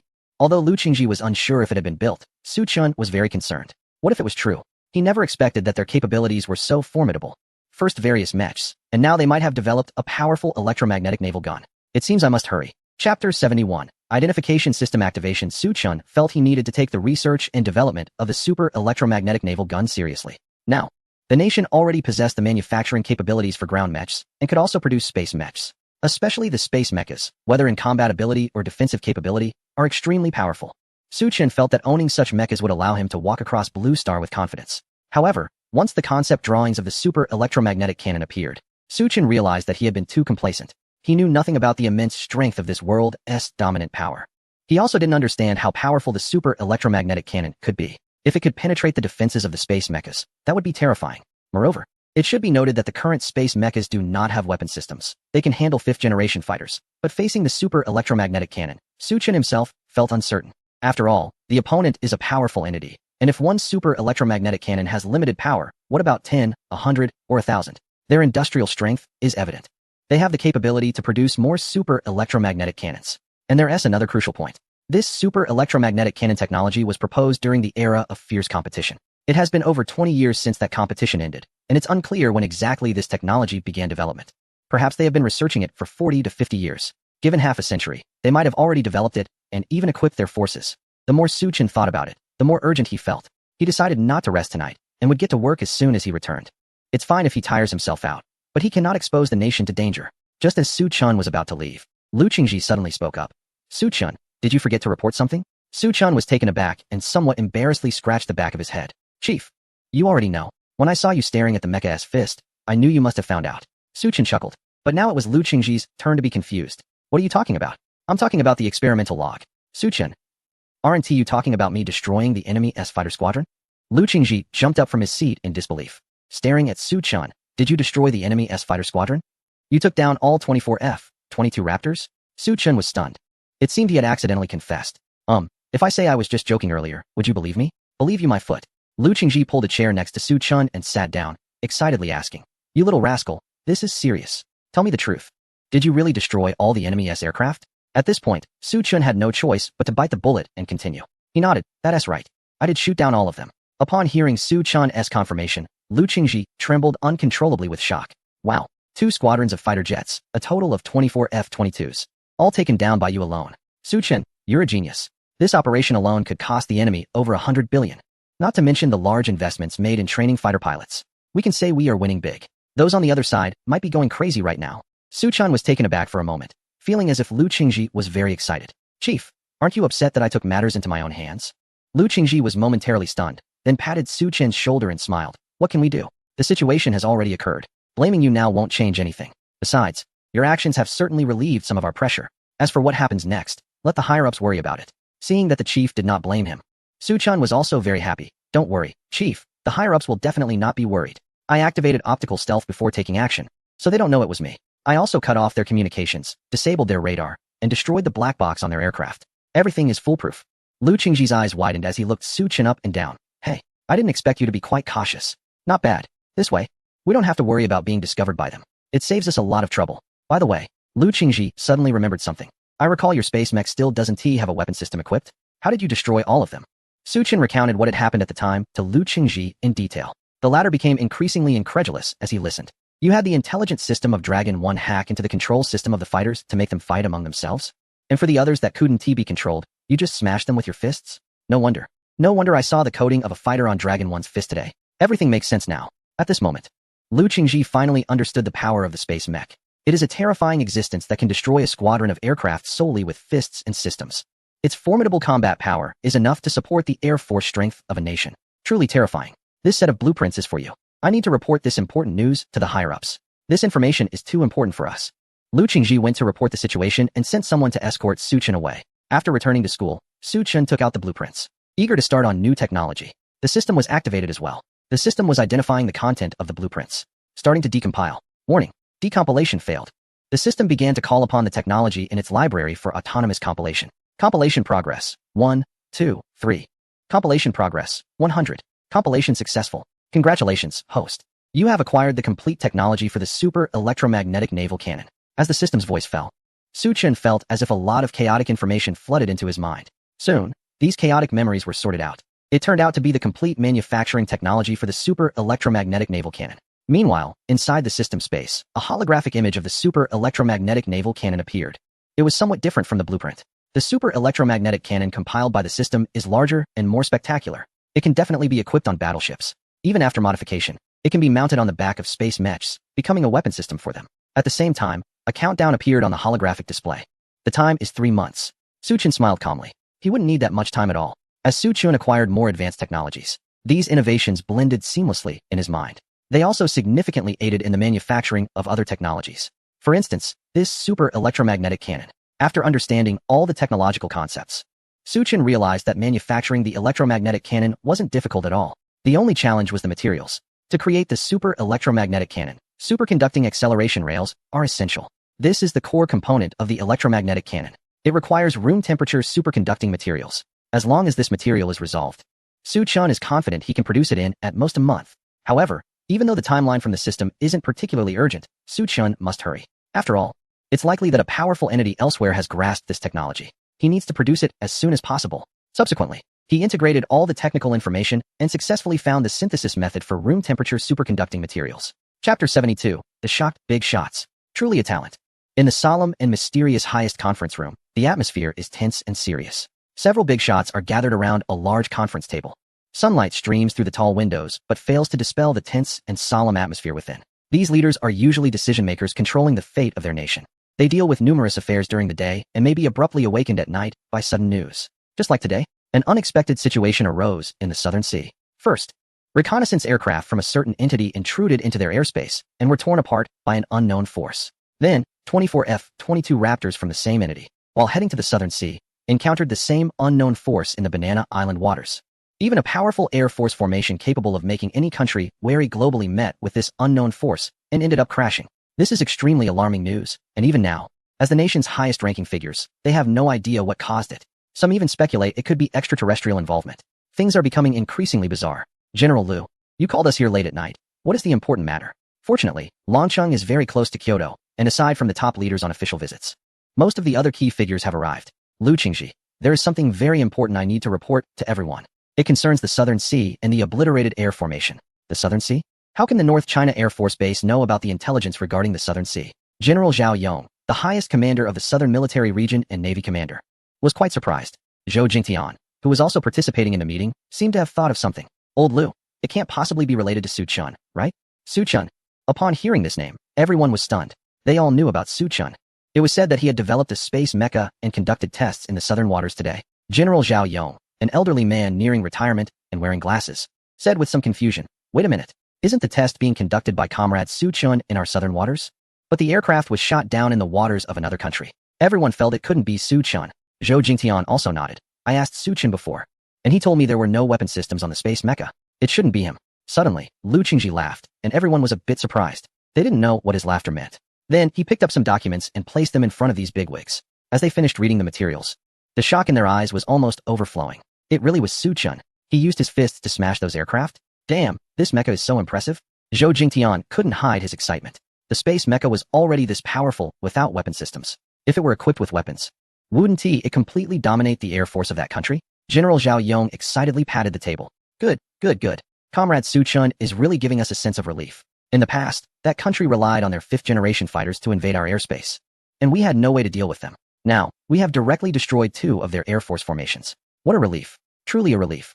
The bigwigs from other battle zones also felt a sense of relief. However, amidst the relief, they couldn't help but worry. We have destroyed an entire air force formation of that country. Although it's satisfying, what if they pursue this? It's not a small matter. They might even use this to create a big issue and start a war. The commander of the Eastern Theater expressed such concerns. But at this moment, Liu Qingji suddenly spoke. You all don't need to worry about this. That country may not even know it was us. Everyone was taken aback. Zhou Jingtian was somewhat surprised. Old Liu, although Su Chun wiped them all out, the news about the mecha can't be hidden. They are likely to report the encounter with the mecha to their command center immediately. This is common sense. Liu Qingji smiled calmly. Of course I know. However, Su Chun told me that when he engaged with the aircraft, he activated the optical stealth function. Under this powerful feature, the pilots from that country couldn't detect him. Moreover, the capabilities of the space mecha are not limited to this. He can also cut off the radar and communications of the aircraft. In fact, after shooting them down, Su Chun also destroyed the black boxes on their aircraft. He ensured that nothing went wrong. Upon hearing this, all the senior officials showed delighted smiles. General Zhao Yong was overjoyed. Good, good, good. I really underestimated Comrade Su Chun. To everyone's surprise, not only does he have excellent research capabilities, but he also handles matters with such reliability. It seems that finding us this time will be impossible. The prominent figures all nodded in agreement. They were very satisfied with Su Chin's approach. If it were someone else, they might not be able to execute it so meticulously. This young man has some talent. I must meet him in person one day, General Zhao Yong said with a smile. By the way, I heard you mention that Su Chun is only in his 20s. Is that true? Just right. My granddaughter is about the same age. Since others can't handle her, why not let the two meet? The crowd couldn't help but laugh. How did such a serious meeting turn into talk about matchmaking? Lu Qingji cleared his throat. Well, General Zhao, it seems Su Chin already has a girlfriend. Zhao Yong was taken aback. What a pity. My girl is also quite outstanding. Don't worry, General Zhao. Your daughter won't have trouble finding someone to marry. Right now, the priority is to wrap up this incident quickly. Zhou Jingting then steered the conversation back on track. I think this incident should be classified as top secret. At the same time, Su Chin's information should be listed as confidential. The several prominent figures exchanged glances and said in unison, agreed.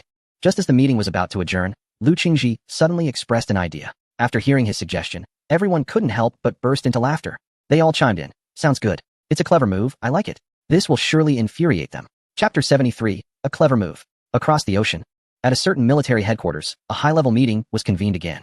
All senior officials from the Air Force and Navy were present. The sole agenda for this meeting was to determine how the hell the fighter jet squadron was shot down. The president was furious and wanted to hold all relevant high-ranking officials accountable for this incident. 24 advanced fighter jets and a number of elite pilots had been lost. The losses of both the aircraft and the pilots were something they could not easily bear. Despite their wealth, the cost of these advanced fighter jets, along with maintenance and other operational systems, amounted to a staggering figure. Consequently, production of this aircraft model had been halted.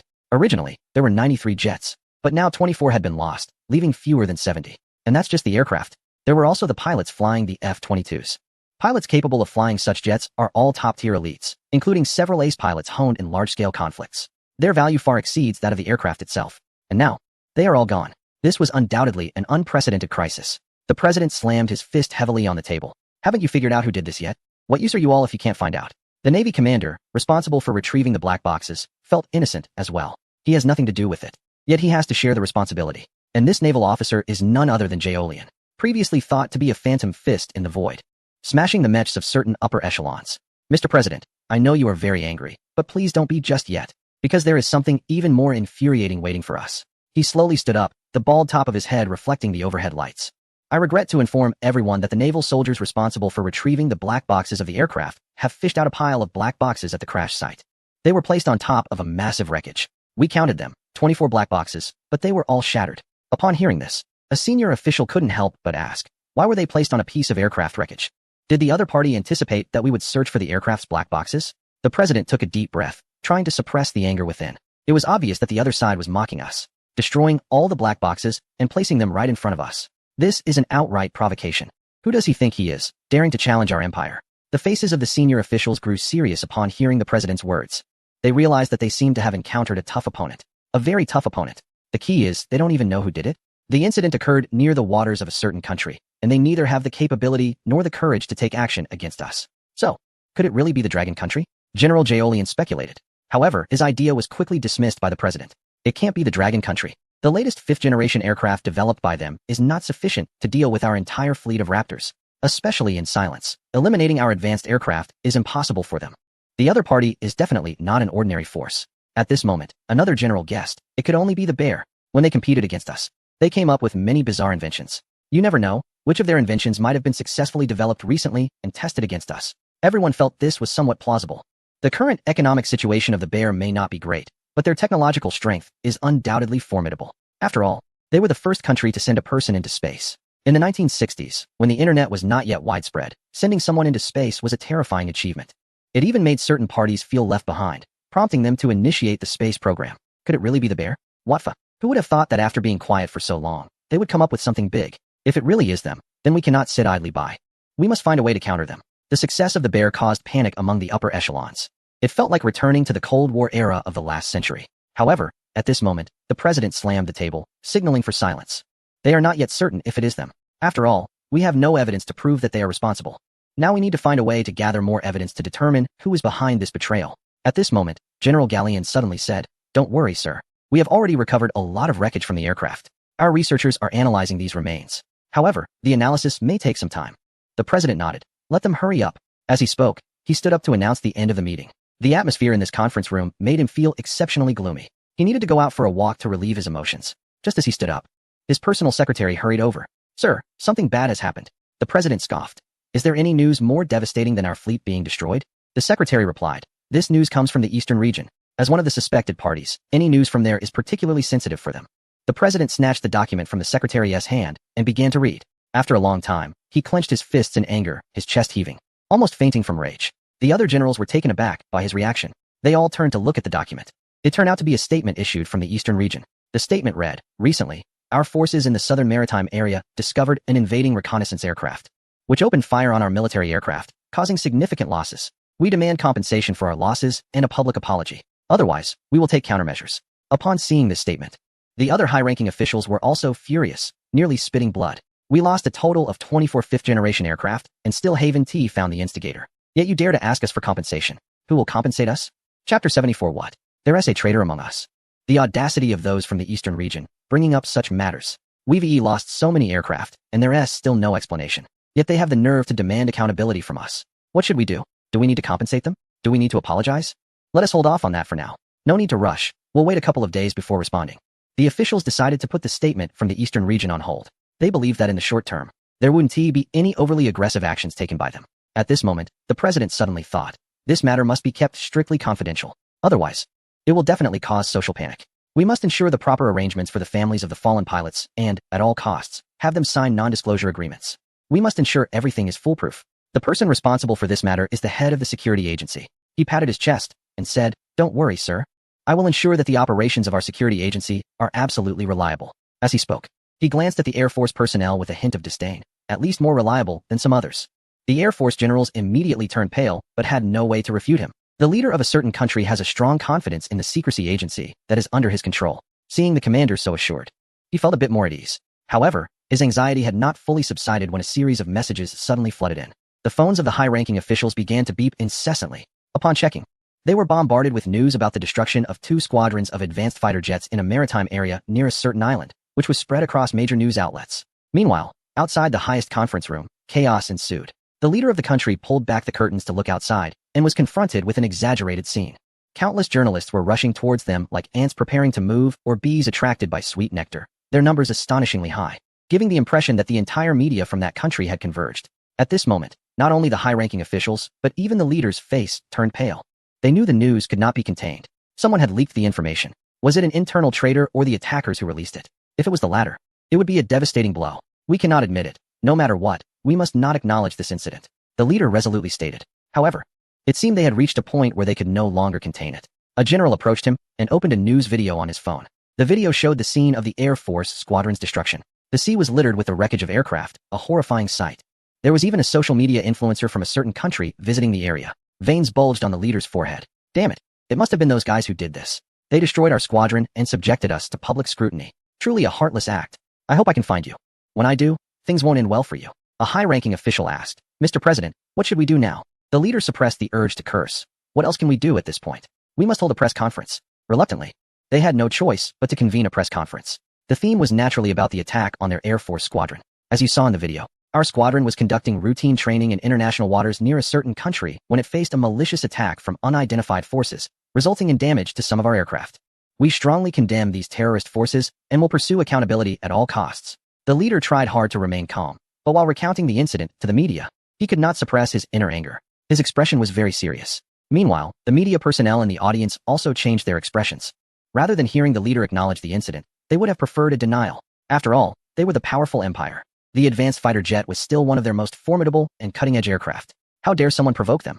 Launch an attack on their most advanced aircraft formation. Are they out of their minds? After the president provided a brief explanation of the situation, it was time for questions. "Mr. President, why aren't we imposing sanctions on the other side? This doesn't seem like our style." A formation of 24 aircraft was wiped out just like that. According to their usual approach, they would have struck back heavily by now. Yet, until now, there have been no reports of any actions taken by the authorities. The president took a deep breath, knowing that the journalists' questions were always sharp. How could he respond to such a question? He certainly couldn't admit they didn't even know who was responsible. Taxpayers would go crazy. An aircraft formation was annihilated, and they didn't even know who did it. What use were they? He took another deep breath and slowly spoke into the microphone. "In fact, we have already developed a detailed sanction plan." As he said this, he pointed at the cameras. "I know you are all following this press conference. Trust me, you won't be arrogant for long. Just wait for our sanctions. The journalists nodded in agreement.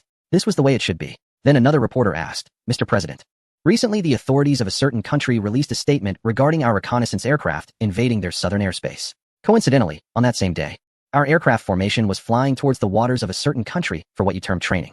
As far as I know, our training route seems to head towards the southern waters of that country. Are these two events related?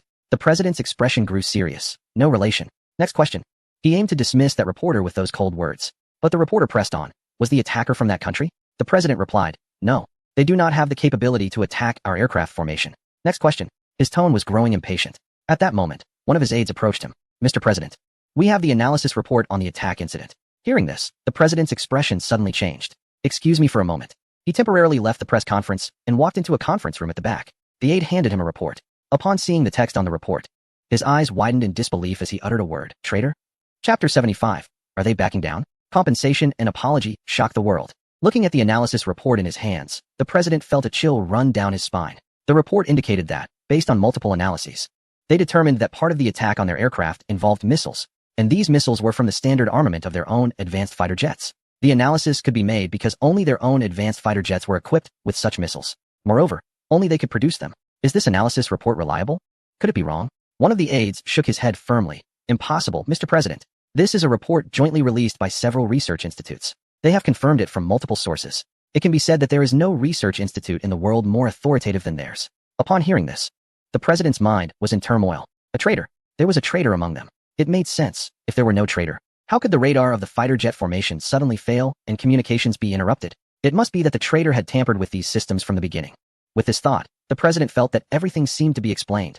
The other high-ranking officials also had unusually serious expressions. They were analyzing the conspiracy intentions of various countries, only to find out that the problem was internal. So it wasn't external forces after all. I said they didn't have that much capability. But finding the traitor won't be easy. General Goliath leaned in at this moment, glancing at the analysis report with some confusion. Why is it only partially attributed to missiles? What about the other parts? The person responsible for following up on the situation analysis said with a wry smile. Because those researchers are also unsure. According to their logic, some fighter jets were hit and destroyed by something as hard as a dump truck. And this portion of fighter jets accounts for the vast majority. A dump truck in the air? Not to mention that they weren't sure. Even these high-ranking officials found it absurd. The president did not pay attention to this. Since we have confirmed it is a traitor, let's root him out first. As for other situations, once this traitor is caught, everything will become clear. Sorry everyone, today's press conference ends here. We need to handle some more urgent matters. The president left the stage with a grim face, passing the task of dealing with the reporters to the Secretary of State. At this point, they could only suspend the press conference. Otherwise, if the situation differed from their current statements, it would be the president who would be embarrassed. They could only reconvene the press conference once accurate intelligence was available. The hastily concluded press conference left everyone in confusion. Especially the Secretary of State's subsequent statements suggested that this attack could also be an accident, which made the citizens feel it was absurd. A fighter jet formation was destroyed, and you're telling me it was an accident? That is simply outrageous. There was no way to say otherwise. If they claimed it was a traitor, it would make them look incompetent. If they said it was an attack, it would make the military seem inept. In short, this matter was escalating domestically. Many people began to speculate about the reasons behind it. But after much guessing, there was no conclusion. Meanwhile, investigations were also launched on their side. Of course, the focus was primarily on the Air Force. Any unusual communication behavior or abnormal changes in work would be closely monitored. In addition, the personal backgrounds and interpersonal networks of these senior Air Force officials have undergone extremely thorough scrutiny. It's worth noting that several spies sent from a certain region were actually uncovered. These spies were quite bewildered, having unexpectedly faced serious investigations with an unprecedented level of scrutiny. The authorities initially thought they had found infiltrators, only to discover after questioning that these individuals had no connection to the attack at all. This revelation left them greatly disappointed. The entire leadership found themselves in a highly tense situation, with numerous issues surfacing. Even the president himself was found to have some scandalous news. The president was informed that a statement had been issued from a certain region, demanding an apology and compensation from them. With all the stress already weighing him down, the president felt even more overwhelmed. Some senior officials reminded him that the immediate priority was to root out the internal traitors. The situation with the certain region must be handled properly. Otherwise, they would face chaos both internally and externally, leading to even more trouble. Although the president was extremely reluctant, the reality was that the situation with that region had changed dramatically. If they were to take serious action, it would undoubtedly put them in a difficult position. In the end, he had no choice but to concede. Not only did they publicly apologize to that region, but they also provided compensation. Countries around the world were astonished to see the authorities back down, while the senior officials from that region felt unexpectedly vindicated. They not only took down an entire squadron of enemy aircraft, but also secured an apology and compensation, while their side only suffered minor damage to a single aircraft. This was a significant win. When the top leader returned from an overseas visit and heard about this incident, he was quite surprised. Who exactly invented this little gadget called Su Chun? Quite interesting. I must meet him someday, the leader chuckled. On the other hand, Su Chun was oblivious to the events happening outside. He remained focused in the laboratory, researching the super electromagnetic naval cannon. Zhao Deru rested her chin on her hand, quietly observing his work. The sunlight cast a glow on Su Chun's profile, adding a few handsome filters to this earnest young researcher. Initially, Su Chun felt uncomfortable, but gradually he got used to Zhao Deru's gaze. Of course, he had resisted her attention before, but unfortunately, his objections were in vain. Just as Su Chun continued his research, his phone on the desk suddenly rang.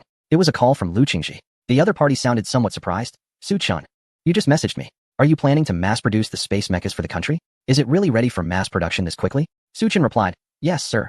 I have completed all the data for the space mechas, including all the manufacturing techniques. Lu Qingji was greatly amazed. Your efficiency is truly impressive. All right.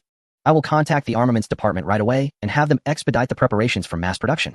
Lu Qingji's excitement grew as he spoke. Once the space mechas were successfully mass-produced, they could prepare for formal deployment in the military. Once officially equipped, that region would have its own space mecha force. By that time, the capabilities will undoubtedly reach an unprecedented height. It may even initiate space colonization plans. The idea of farming on extraterrestrial planets is becoming increasingly feasible. Chapter 76. Senior, are you trying to exhaust me? Thank you for your hard work, Su Chun. I didn't expect the finishing touches on the space mech to progress so quickly. You should take a good rest for the next couple of days and not focus on the designs for the electromagnetic naval guns for now. It's only been a week since the space mechs moved from testing to preparing for mass production. Now Su Chun is expected to study the blueprints again. The workload is too heavy, and he fears that Su Chun might experience some health issues. Commander, I'm fine. I feel that the electromagnetic naval guns are crucial for us, just as important as the space mechs, and I can't afford to slack off. Su Chun paused for a moment, smiled calmly, and added, besides, I already have some ideas and am currently working on the overall framework. Once the framework is complete, we can start production. Su Chun spoke very calmly, but his words struck Lu Qingji like a bolt from the blue. Even this commander, who had seen many storms, could not help but feel shocked. In just a week, not only had he completed the finishing touches on the space mechs, but he also already had ideas. Lu Qingji knew Su Chun well. Once he had an idea, the subsequent production work was just around the corner. Whether it was the first-generation mechs or the later space mechs, they all stemmed from Su Chun's ideas. Now that Su Chun had new ideas, the super electromagnetic naval gun seemed really close.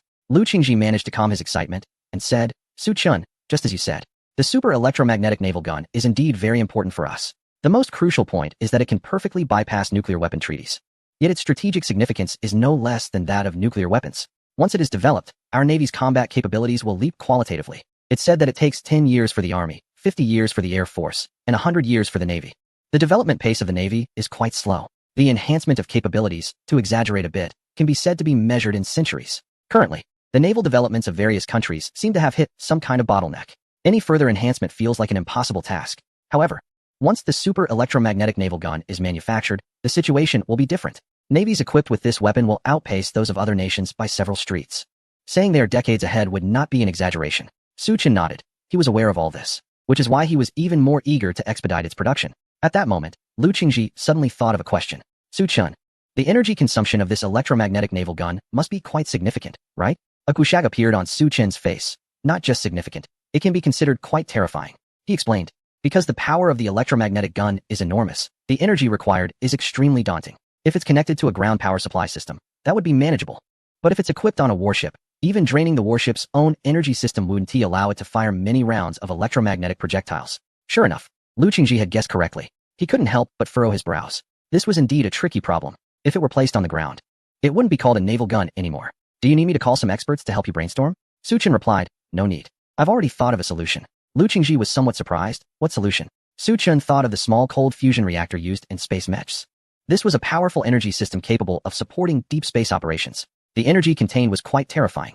It was a perfect match for the electromagnetic naval gun. When Su Chun shared his idea with Lu Qingji, the latter excitedly slapped the table. Su Chun, you truly are a genius. With this, the energy problem can be solved. Su Chun nodded, but I still need to think it through. To perfectly combine the cold fusion system with the electromagnetic cannon, I will need some additional technical support. Lu Qingji nodded, all right, but you also need to take care of yourself. How about I send someone to pick you up? So your aunt can make you something good to eat and help you recover? Su Chun wanted to keep thinking and intended to decline, but wasn't sure how to say it. Zhao Deru noticed his hesitation, smiled, and said to Lu Qingji over the phone, Chief, no need for Annie to do anything. I'll cook for Su Chen later to help him recover. Lu Qingji thought for a moment. It was a bit inappropriate to have Su Chen running around after such a tiring day. So he said, let's save it for next time. He wanted to say more. But the office door was pushed open. A few seconds later, Lu Qingji quickly said, I have an urgent matter to attend to. You all carry on. I'll hang up. With that, he ended the call. Su Chen didn't mind, but he was a bit surprised by what his senior had said earlier. Senior, you can cook? Zhao Daru proudly lifted her chin. Of course. My cooking skills are praised by everyone who's tried it. As she spoke, she grabbed Su Chen's arm. Let us take a break today. I'll make you something delicious to help you recover. Su Chen thought about it. He didn't need to stay in the lab constantly to consider the structure of the electromagnetic naval gun. Just bringing a notebook would suffice. So he nodded and returned to the villa courtyard that belonged only to the two of them. Before long, a group of people in black arrived with boxes of various sizes and delivered them to the courtyard. Su Chen curiously looked at the black-clad individuals and asked what they were doing. Zhao Daru explained, they are our bodyguards, and they also run errands. Hearing Zhao Daru's words, Su Chen felt a bit embarrassed. Having to protect him and run errands too, when did he become a capitalist? So he quickly thanked them. However, they didn't seem to appreciate it. Chief, why are you being so polite with us? One replied, yeah, Chief, this is what we should do. Our supervisor said we must serve you well. If you lose a pound, he'll blame us. As long as you're happy, we're happy. Su Chen's mouth twitched slightly. This treatment was quite something. He nodded and didn't say anything more. What was all this about? Su Chen prepared to open those boxes to take a look, but Zhao Daru stopped him. Go upstairs. I'll call you down when the food is ready. With a mysterious air, Su Chen cast a suspicious glance at Zhao Daru and then went to the room on the second floor. The security of this villa was impressive, with bulletproof glass. After about 2 hours, Su Chen smelled something delicious and came downstairs. He saw the senior still busy in the kitchen, sweat soaking her temples. Adding a touch of a caring housewife vibe, Su Chen suddenly thought that this kind of life wasn't too bad. However, when he saw the dozens of plates on the table, he was stunned. Each plate was filled with various delicacies, exuding tempting aromas. What surprised him even more was that Zhao Daru seemed to be cooking while looking at recipes on her phone. She could make such dishes on the spot? Senior, you graduated from a prestigious culinary school, right? Upon seeing Su Chen come down, Zhao Daru smiled and said, what culinary school? Hurry up and wash your hands to eat. The last soup is ready. Once everything was prepared, Su Chen sat down, staring at the feast before him, nearly drooling. But slowly, as he looked at the dishes, he felt something was off. He pointed to one dish and asked, Senior, what's this dish? It's yam and goji berry stewed with lamb, she replied. And this one? Stir-fried kidney with walnut and yukamiya. What about that? Deer antler stew with black chicken. Do you need me to introduce them all again? Su Chen nodded blankly. So Zhao Daru began to introduce them one by one. This is seahorse shrimp fried rice.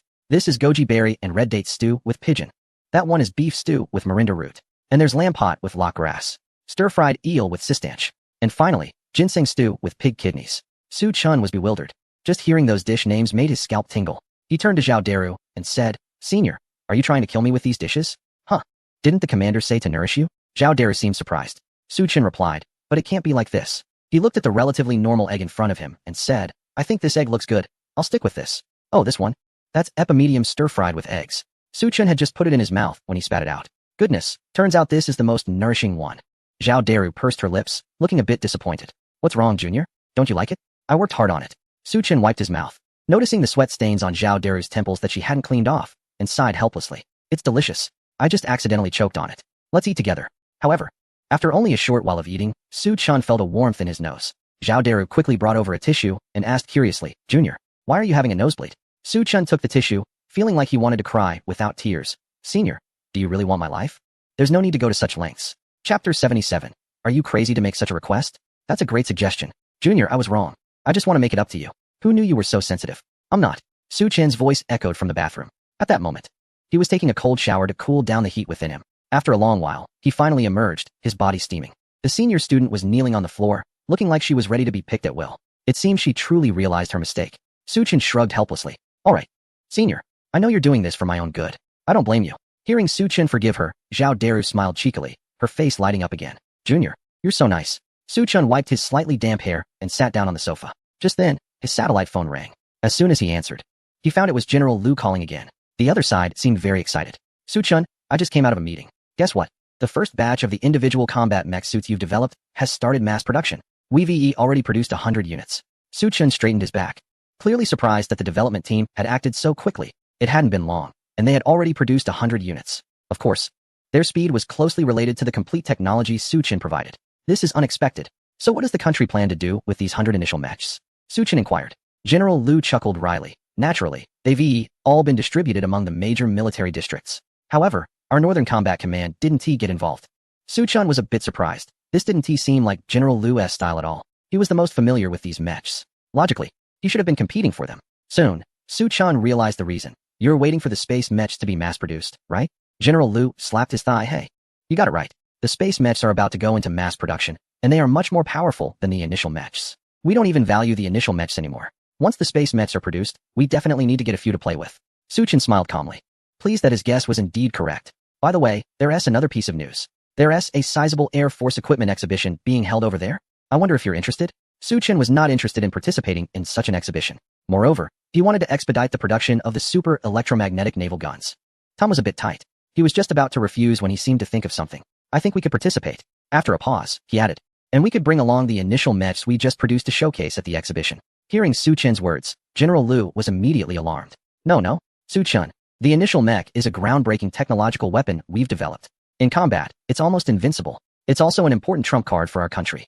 We can't even keep it a secret yet. How can we show it so easily? The strategic significance of the initial mech is self-evident. In modern warfare, it is almost a dominating presence compared to other weapons. Lu Qingji felt a bit skeptical. Su Chan had always been cautious in his actions. Why was he being so reckless at this moment? Su Chan smiled calmly and said, Chief, the prototype mechs actually don't need to be hidden. I think we could even sell a few externally. At this, Lu Qingji could no longer hold back. What? You want to sell them? No way. That is absolutely not acceptable.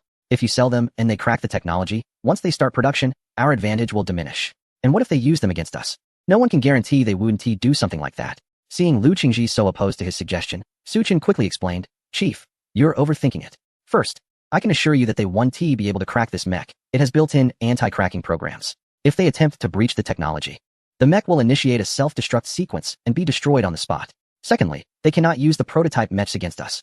The core of the prototype mechs is artificial intelligence, and I personally wrote the code. As long as I want, I can control any prototype mech at any time. Finally, we possess the manufacturing technology for space mechs, and the comprehensive performance of space mechs far exceeds that of the prototype mechs. You don't need to worry about the prototype mechs posing a threat to us. This is definitely a lucrative opportunity. It would be a waste not to make money. Lu Qingji was stunned by Su Chan's words. He realized that his understanding of the prototype and space mechs was still quite limited. If what Su Chan said was true, and the sold mechs wouldn't pose a threat to his country, then it was indeed worth considering. Of course, it was just a consideration. Lu Qingji still had some reservations. Su Chan understood that Lu Qingji felt it was unnecessary to sell the prototype mechs, which contained a wealth of advanced technology, just for some money. The main issue was that money had not materialized in his mind. After thinking for a moment, he continued, however, the prototype mechs are indeed groundbreaking products. If we're going to sell them, we certainly shouldn't sell them cheaply.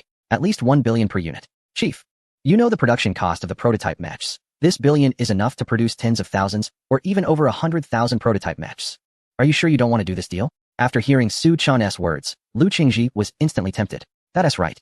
He almost forgot. The manufacturing cost of the prototype mechs was incredibly low, but their value was quite terrifying. This meant they were undoubtedly a highly profitable product. It would truly be a shame not to sell them. However, he still hesitated, but we're not exactly short on money. No. Su Chan refuted this statement. Chief, we're not just lacking money. We're in dire need of it. Don't forget, the manufacturing of space mechs has cost hundreds of billions. And this is for space mechs. There could be even more powerful technologies in the future. We need money right now. Su Chan had reminded him. Yes, with Su Chan's capabilities, who knows what other ideas he had. What if there's a shortage of funds by then? Such a good opportunity might be lost. At this moment, Lu Qingji was completely convinced by Su Chan. Great. I will contact the higher-ups right away and convey your thoughts to them. After hanging up the phone, Lu Qingji quickly reported to his superiors. At first, when they heard Su Chan's intentions, their reactions were the same as Lu Qingji's before. They all thought it was inappropriate. After all, the first-generation mecha had defeated dozens of aircraft in combat exercises. Both the Air Force and the Army placed great importance on the first-generation mecha. How could such a weapon of war possibly be sold to the outside world? However, when Lu Qingji fully conveyed Su Chan's ideas to these higher-ups, they began to hesitate. The director of the finance department also participated in this meeting. He then said, I think what Comrade Su Chan said makes a lot of sense. You all need to understand that we are a nation, not a warlord's domain. We need to develop national defense, but we cannot focus solely on that. We must also develop the livelihood of the people. If we keep funneling funds into national defense, it might lead to the people suffering. Zhou Jingting felt that his words were somewhat alarming. Is it really as exaggerated as you say? The director of the finance department scoffed. Don't think I don't know. When Su Chan created the space mecha, you guys were all gathered together, thinking of bad ideas, saying it was time to show some muscle. Thankfully, this space mecha didn't have a weapon system. If it were equipped with weapons, I think you'd be preparing to do something big. Zhou Jingting felt a bit embarrassed by this remark. Who told that old man about the news? Nevertheless, the finance director was not wrong. Once someone has powerful tools in their hands, they can't help but want to use them. And once used, it would be costly for the people. Even if the national economy is on the rise, we can't just dump all the money into national defense. Otherwise, the public wouldn't be pleased. Therefore, the best approach is to use military preparedness to support military preparedness. After much discussion, they finally agreed to Su Qin's proposal once it was confirmed that the first-generation mecha would not threaten national defense security. As the meeting was about to adjourn, Lu Qingji suddenly stopped them. Leaders, I have another suggestion. What do you think about promoting Su Qin to colonel? This space mecha is even more powerful than the first-generation mecha. We should reward him. The leaders all felt that Su Qin deserved some recognition. Zhou Jingting then asked, since it's your suggestion, why not share your thoughts? Lu Qingji grinned. How about we promote Su Qin's rank further? Chapter 78, A Letter from the Big Shots. The concept of controlled nuclear fusion. Lu Qingji proposed promoting Su Qin's military rank further. This suggestion left everyone stunned. Zhou Jingting was the first to speak. I think there's nothing wrong with it. Given Su Qin's achievements, promoting him one rank is completely justified. However, if that's the case, this kid would become the youngest major general since the founding of the nation. You and Lu Qingji will be on equal footing now. Lu Qingji smiled calmly and said, what's the big deal about being on equal footing with me? Compared to him, I feel that my rank as a major general is quite inflated. The crowd erupted in laughter. However, despite the laughter, they truly did not think Lu Qingji's military rank was inflated. This major general had made remarkable achievements on the battlefield, earning several first-class merits and narrowly escaping death multiple times while completing nearly impossible missions. In his former unit, he was known as the King of Soldiers, and he had genuinely risen step by step from a private to a major general of the empire. He looked at the other bigwigs, wanting to hear their opinions. After all, granting Su Qin the rank of major general was no small matter. It had to be taken seriously. Just like when they first considered granting Su Qin the rank of colonel, they had also taken it seriously. However, to Lu Qingji's surprise, this time, almost none of the bigwigs raised any objections. They all knew the power of the space mechas, without any weapon systems. They had wiped out an entire squadron of enemy aircraft. The combat capability was evident. Moreover, annihilating an enemy aircraft squadron was also a commendable achievement worthy of reward. Therefore, considering all of this, Su Qin was undoubtedly qualified to be promoted to Major General. There was no doubt, and Su Qin's application for promotion was easily approved. Just as they were about to adjourn the meeting, a prominent figure from the research community suddenly approached Lu Qingji. The two of them exchanged ideas for a whole hour. Rest assured, I will convey this to Su Qin. After receiving Lu Qingji's promise, the figure finally left. The next morning, Lu Qingji personally came to the laboratory to find Su Qin.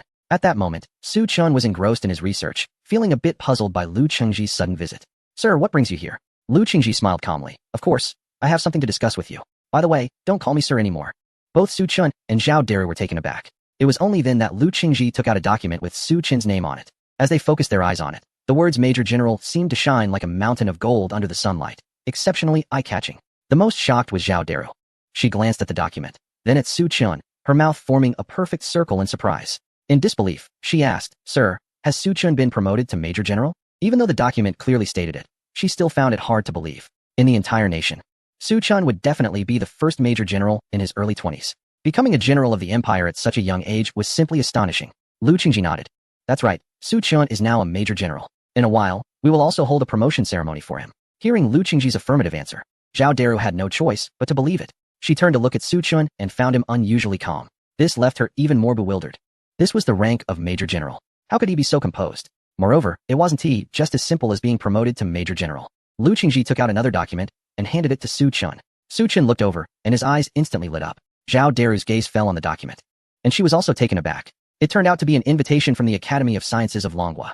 The Academy of Sciences of Longhua is the highest academic institution for natural sciences and the top advisory body for science and technology in Longhua, serving as a comprehensive research and development center for natural sciences and high technology, making extremely important contributions to the development of Longhua's scientific endeavors. It gathers top-notch research talents who can be considered world-class, covering numerous fields of science such as mathematics, physics, chemistry, and astronomy, making it the highest research institution in Longhua. Now, the Academy of Sciences of Longhua actually hopes to hire Su Qin as their special research consultant. This indicates that Su Qin's research capabilities have received their high recognition. Seeing the excitement in Su Qin's eyes, Zhao Daru smiled knowingly. Indeed, research is what moves Su Qin the most. But in the next second, Su Qin exclaimed, an annual consultant fee of $20 million? Lao Lu, are you serious? Don't fool me. Lu Qingji couldn't help but twitch the corner of his mouth. I told you not to call me chief, and you immediately switched to Lao Lu. All right. Of course. Lu Qingji didn't team mind and grinned. I already said it's a special research consultant. Do you think this special is just a title? The position is particularly high. The benefits are particularly good, and there's a lot of free time.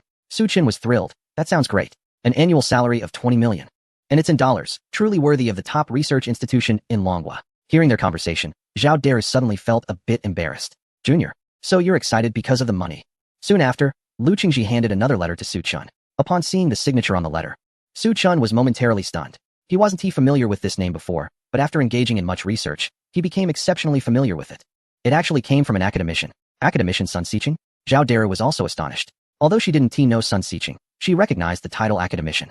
In Longhua, the status of an academician is extremely high. It is the highest academic title in the field of science and technology in Longhua. Among more than 1 billion people in Longhua, there are fewer than 2,000 academicians leading the country's development. What Zhao Dara didn't know was that academician Sun Xiqing's field of research is at the forefront among these academicians, a key focus area. He specializes in nuclear physics. At this moment, Lu Qingji said, "This letter was entrusted to me by a big shot through academician Sun Xiqing. It's considered a proposal from academician Sun Xiqing. And that big figure made the final decision. Another big shot?" Su Chen couldn't help but open the letter, eager to find out more. As he opened the letter, Su Chen immediately frowned. Lu Qingji and Zhao Dara both noticed Su Chen's unusual reaction, but they knew better than to ask what they shouldn't.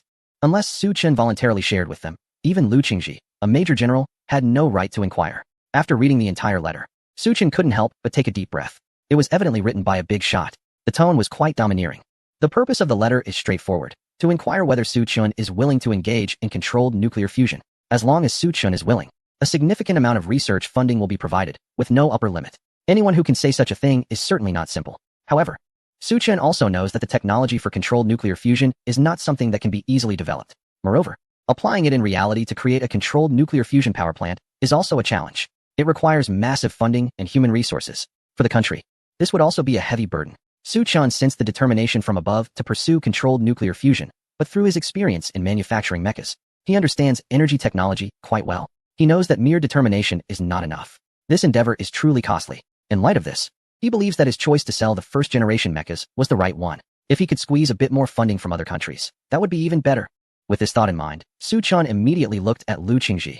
"Old Lu, when is that Air Force Arms exhibition you mentioned before?" Lu Qingji was taken aback, unsure why Su Chen would think of that matter while looking at the letter. He didn't ask further and thought for a moment before responding. "It should be in about 2 months." Su Chen nodded. "In 2 months, the electromagnetic railgun should be ready for production." Chapter 79. The Rabbit Has Been Fooled. 2 months after the F-22 fighter jet formation incident, the exhibition organized by the country took place as scheduled, much to everyone's anticipation. This exhibition was like a grand military feast, attracting the attention of countries around the world. The venue for the exhibition was a vast area, surrounded by tight security measures. At the entrance, a huge banner flapped in the wind, emblazoned with eye-catching slogans and the country's iconic symbols, highlighting the importance and authority of the event. Entering the exhibition area, rows of advanced weaponry came into view, glinting with metallic luster under the sunlight. Various impressive Air Force weapons were on display. Military representatives, experts, and media journalists from different countries moved through the area, sometimes stopping to observe, sometimes whispering to each other, filled with curiosity and amazement at these advanced weapons. The country actually had 2 main objectives for hosting the exhibition. One was to regain their lost dignity in the wake of the earlier incident, thereby deterring other nations. The other reason was to sell arms to various countries to compensate for the losses incurred from the previous attack on their fighter jet formation. Other nations could also showcase their weapons at this event, making it a win-win platform, thus attracting a considerable number of participating countries, including some oil-rich nations that lacked military equipment. However, the arrival of representatives from the country at this bustling exhibition sparked strange reactions from the others. As Lu Qingji, Su Chen, and the others entered the exhibition area, they immediately felt the unfriendly atmosphere from the hosts. The staff members exhibited vigilance and suspicion in their gazes, their attitudes cold, contrasting sharply with how they treated representatives from other countries. "What is wrong with these guys? They look at us as if we owe them money." Su Chen felt puzzled and asked Lu Qingji for the reason. Lu Qingji smiled and said, "You might not know this, but for a long time, to maintain their military dominance, they have imposed strict arms embargoes on our country. This policy not only restricts our access to advanced weaponry, but also affects economic exchanges between our countries. Since they can't make money, it's natural they don't treat us well. They believe that through these embargoes, they can halt our military modernization and maintain their global military advantage. However, this policy also hampers the development of both countries." After hearing Lu Qingji's explanation, Su Chen understood. Are they really that confident? He glanced around the exhibition and didn't see anyone impressive. What is there to be proud of? If you have the capability, show us the mechs you're hiding. If you don't, we will. Meanwhile, in the intelligence agency, Director Smith was sitting in his office, poring over stacks of documents related to a recent incident involving a fighter jet. He was a middle-aged man with long golden hair, who loved wearing sunglasses. Just as he was frowning, seemingly stuck and unable to find any key clues in the documents, one of his subordinates rushed in with an urgent expression, holding a photograph. Director, we received astonishing intelligence. You must take a look. The subordinate's words shocked Smith. Astonishing intelligence? What could it be? Could it be about the fighter jet squadron? Especially that deeply hidden traitor? He had been at a loss, and this news felt like a lifeline. He quickly asked his subordinate, "Did we catch the traitor?" The subordinate paused for a moment, then shook his head repeatedly, saying, "No, Director, the situation with the fighter jet squadron is nothing compared to this. Nothing compared to this." Smith was even more confused. The attack on the fighter jet squadron was currently one of the hottest topics, and it had everyone in the upper echelons on edge due to the involvement of a traitor. Yet, according to his subordinate, it was insignificant. What kind of intelligence was this? Without making him wait any longer, the subordinate handed over a sealed bag containing the important information.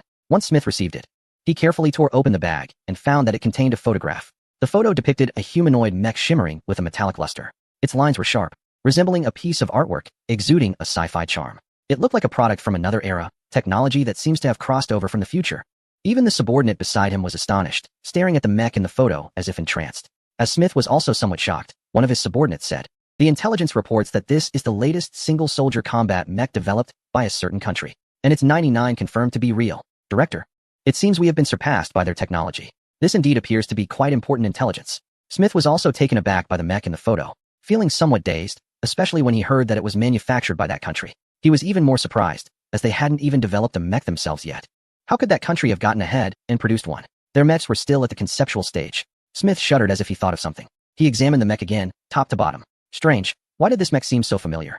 He quickly stood up and walked into the secure room, rummaging through a pile of documents until he successfully found a blueprint. Comparing the blueprint with the photo, Smith couldn't help but burst into laughter. "Ha!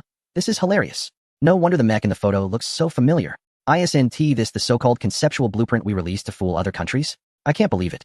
I can't believe that country actually took it seriously for research." His subordinate, unaware of these details, compared the blueprint with the mech in the photo and couldn't contain himself either.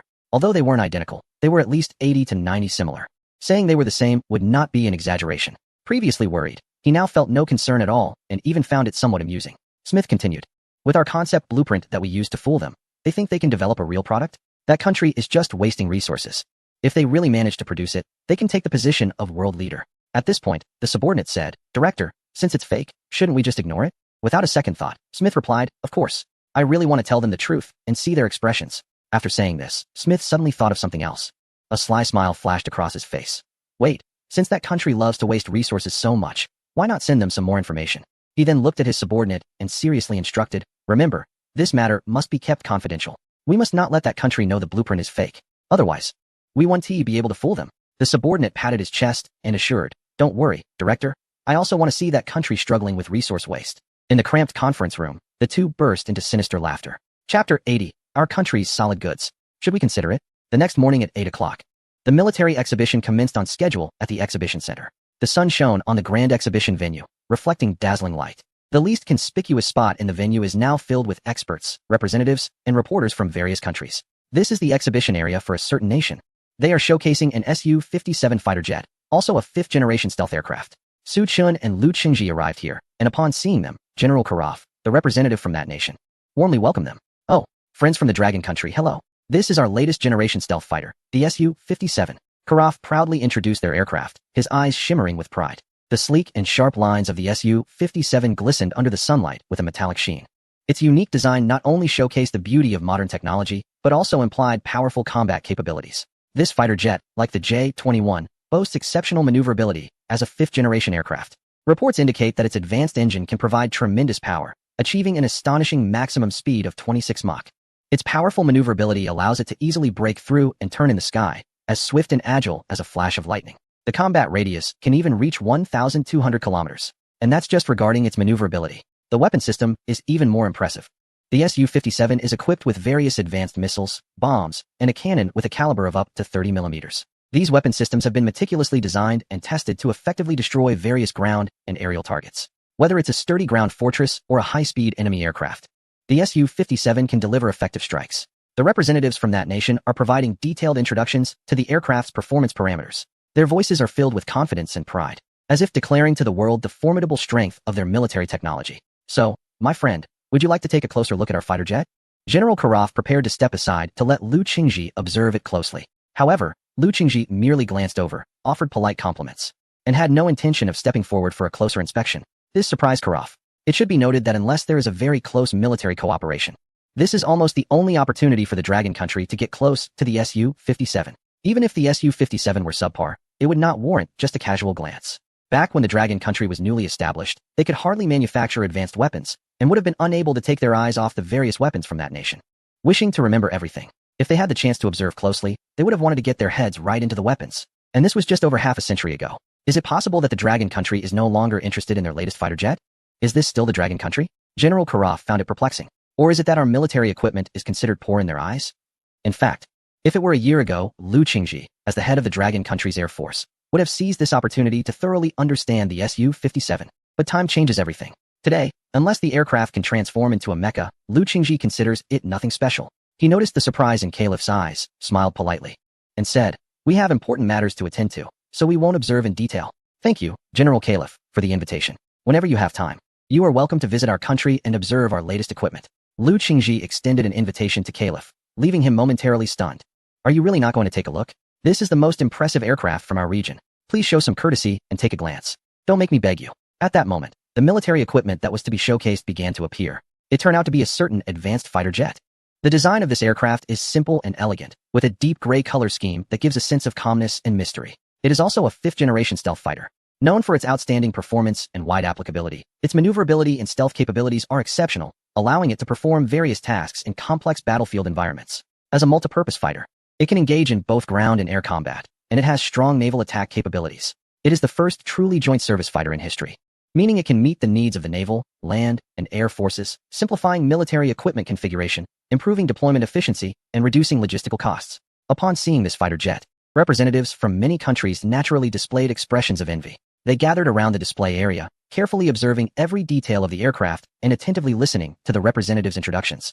Some representatives even expressed their intention to purchase it on the spot, hoping to introduce this advanced fighter to enhance their air force capabilities. The prince from a wealthy oil nation was among them. He was very interested in this advanced fighter, but he hoped even more to purchase the advanced model. Even though this model had recently suffered heavy losses, his enthusiasm remained unshaken. As the world's first truly fifth-generation fighter, this aircraft still holds a prominent reputation. The prince believed that only such a fighter could defend his country's airspace. However, the representatives here were not willing to sell to him. "I'm sorry, Prince. This advanced fighter is a core military asset of our country, and we are currently not selling it," they stated. "But this fighter is also quite impressive. It serves all three branches of the military and can save you a lot on military purchases. You might want to consider it. Save money?" The prince rubbed his fingers adorned with large gemstone rings together, scoffing at the representative's words. "Do we look like people who need to save money? Money is the least valuable thing in our nation. Can you really not sell it to us? Name your price. I'm willing to pay 10 times your cost," the prince declared with great confidence. However, no matter what he said, the representative from that country had an unyielding expression. At this moment, an accompanying official suggested, "Your Highness, I heard that the advanced fighter jets from that country are scarce even in their own homeland. Moreover, they involve cutting-edge technology, and they surely wouldn't want to sell them to us. I think the other model is also good. Why not go for that one?" Prince Aedibio thought for a moment. He had come here specifically to procure aircraft. He couldn't return empty-handed. If he couldn't buy the first model, getting several of the other one would be fine too. After all, they are both fifth-generation jets, and they are versatile fifth-generation models. With this in mind, Aedibio was ready to make a payment immediately, without even asking the price. Just then, a voice suddenly rang out from behind him. "Prince Aedibio, our country has something solid to offer. Would you like to consider it?" Aedibio turned around and found it was a representative from another country. His eyebrows raised in excitement as he asked, "What you just mentioned, is it your fifth-generation fighter jet?" The J-20? He had searched the exhibition area and hadn't seen their booth, thinking they hadn't come. "I really like your J-20. Please be sure to sell us several units." Su Chun, following behind, couldn't help but twitch his mouth at his words. Wow, this guy is really something. Asking for several units right off the bat. He must be loaded.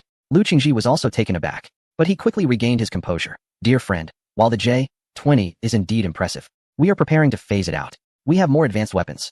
A flash of surprise crossed Aedibio's face. "Oh my, something even more powerful than the J-20? The J-20 is going to be phased out? How is that possible? What kind of aircraft is it?" Aedibio was extremely excited, although it seemed unbelievable. He didn't believe the representative would deceive him. Their country must have something good. Lu Qingji didn't keep him in suspense and said directly, "It's a highly advanced intelligent individual combat mech suit. You can also understand it as a mech." Aedibio's eyes widened in shock. "A mech? You mean you have developed mechs?" His eyes were wide, and his jaw nearly dropped. He guessed that their country must have developed something extraordinary, but he never expected it to be this extraordinary. This was beyond reality and into science fiction. In shock, Aedibio also felt some disbelief. The technologically powerful country he had mentioned hadn't even been reported to be developing mechs. How could their country have developed it? Mr. Liu, you can't be joking with me. I sincerely represent my country to purchase military equipment. I hope you are not making fun of me. Lu Qingji guessed that he might not believe it. He then took out a document and handed it to Ode Biao. Ode Biao was a bit puzzled but still accepted the document and began to read it carefully. It contained data about mechas, aviation combat mechas, high-energy solid-state energy, artificial intelligence systems, maximum speed of 5 Mach, equipped with particle laser cannons. A series of advanced technologies dazzled the eyes. Ode Biao was greatly intrigued. This document was highly professional and detailed. It made one feel as if it had truly been manufactured. If these data were real, it would be a revolutionary weapon of war. Ode Biao still found it hard to believe, but that didn't stop him from wanting to explore further. Adhering to the principle of buying the best if one is to buy, Ode Biao asked, Mr. Liu, can we see the mecha you mentioned? Lu Qingji replied, of course. It is a must. However, we need to go to our country. Ode Biao said, no problem. Such terrifying weapons of war could cause panic in any country, and I understand that. Lu Qingji smiled calmly and didn't say much more. He then left the exhibition area with Ode Biao and his team. The representative from that region had been waiting for Ode Biao to finish his discussion with the Dragon Kingdom side so that he could negotiate the purchase of a certain aircraft. However, as the negotiations progressed, he was stunned because Ode Biao had actually been taken away by the other party. Boss, it seems our client has been snatched away by the representatives from the Dragon Kingdom. One of his subordinates reminded him. In fact, it was unnecessary to remind him. The representative had already noticed. However, he wasn't worried. We have investigated thoroughly, and the Dragon Kingdom is not in the aircraft business. They must be preparing to sell their DF series missiles. Don't worry, I believe they will be back soon. Meanwhile, Lu Qingji and Su Chun did not head back directly. Although the oil-rich nation was financially strong, they felt that returning like this would mean having too few clients. So they took the initiative to approach the representative from another country, Karaf. At the same time, they informed him about the mecha and asked if he was interested. Karaf was taken aback. He thought Lu Qingji was joking, but recalling the previous performance of the Dragon Kingdom, where Lu Qingji remained remarkably calm in front of their most advanced aircraft, it seemed as if the Su-57 was nothing special. His reaction suggested that they might have really developed impressive military equipment. Could it really be the mecha they spoke of? Karaf realized he had to follow them to take a look. Even if he didn't buy, he needed to see if the Dragon Kingdom had indeed developed mechas. Thus, the Dragon Kingdom ended up attracting 2 clients. Once their plane landed, they eagerly headed to the Air Force Base under Lu Qingji's command. Mr. Liu, where's the mecha you mentioned? Prince Ode Biao could no longer wait, his gaze fixed on Lu Qingji. Lu Qingji, however, gestured for him to look at Su Chun. Su Chun raised the suitcase in his hand and said, Mr. Ode Biao, this is the mech you wanted to see. Ode Biao's eyes widened in shock. And Karaf had almost the same reaction. In that instant, both of them had the same thought. What the heck? We've been tricked. You think we're blind or mentally challenged by calling a suitcase a mech?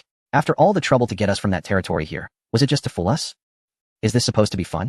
The two were completely puzzled. Karaf, being hot-tempered, was ready to curse right away. The fighting spirit of his people didn't care for much. But before he could say anything, the suitcase in Su Chen's hand suddenly flashed with light. At the same time, a mechanical synthesized voice announced, identity confirmed, entering mech mode. As soon as the words fell, the black suitcase in Su Chen's hand began to change, shattering into numerous small modules that surged toward him.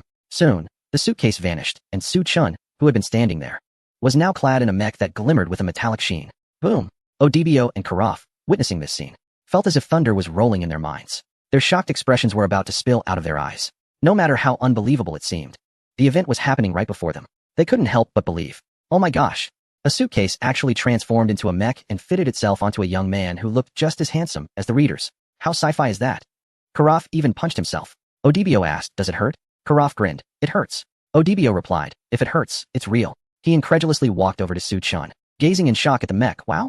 With the technology to transform a suitcase into a mech, it would take us hundreds of years to develop something like this. He turned to Lu Qingji, his eyes sparkling. Mr. Liu, I want it. I want this mech. No matter the cost. Chapter 82. Such an advanced mech. And it's being used for money? The prince of an oil-rich nation was conquered. And this was just the transformation technology. The true power of the first-generation mech suit had yet to be demonstrated. Lu Qingji replied, no rush. After we finish the demonstration, you can make your decision. He knew they couldn't be hasty. It wasn't the mech that captivated the prince of the oil nation, but that transformation feature. If they traded now, the other party might be paying for that feature instead of the mech itself. The price would certainly not be high. Since they decided to sell, they naturally wanted the buyers to see the true strength of the first-generation mech before discussing the purchase. As he finished speaking, dozens of fighter jets appeared in the sky.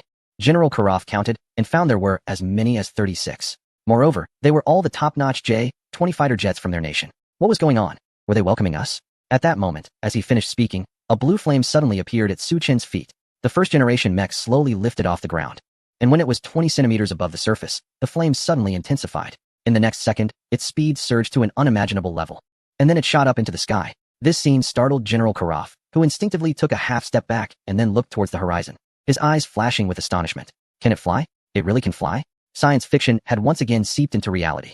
ODBU looked at Su Chen's mech with excitement. His eyes filled with uncontrollable enthusiasm. Not only could it fly, but its speed was astonishing. Is this not future technology? To wear a mech and soar freely in the sky was a dream that countless people had envisioned for the future. And at this moment, that future seemed to have come true, right before their eyes.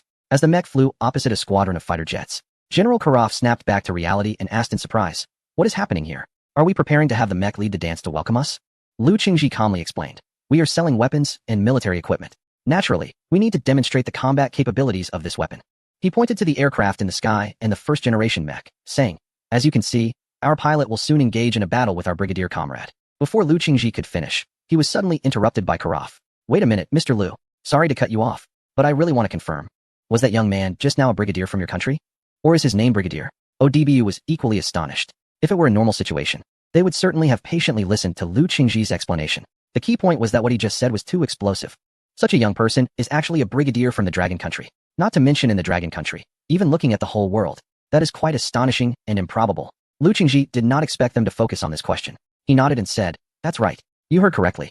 The young man you just saw is indeed the youngest general in our Dragon Country." Upon hearing this, both ODBU and Karaf widened their eyes in disbelief.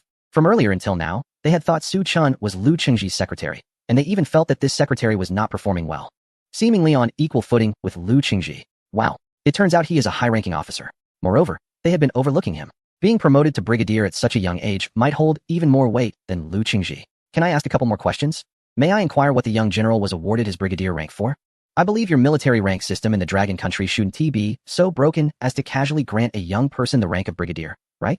Prince ODBU couldn't help but ask. Lu Qingji smiled calmly. "Sorry, it involves confidential matters, and I cannot disclose that." Karaf grinned. "It can't be that he invented this mech, right?" "Haha, I'm just joking." ODBU shook his head. "General Karaf, I didn't expect you to be so humorous. Forget it, since it already involves your country's confidential matters. We naturally cannot inquire too much. Please continue with your introduction. What else is there to introduce?" The chaos in the sky has already explained the situation. I can see that 36 fighter jets have launched an encirclement against the first-generation mech. However, the latter is extremely fast. It has left those fighter jets far behind.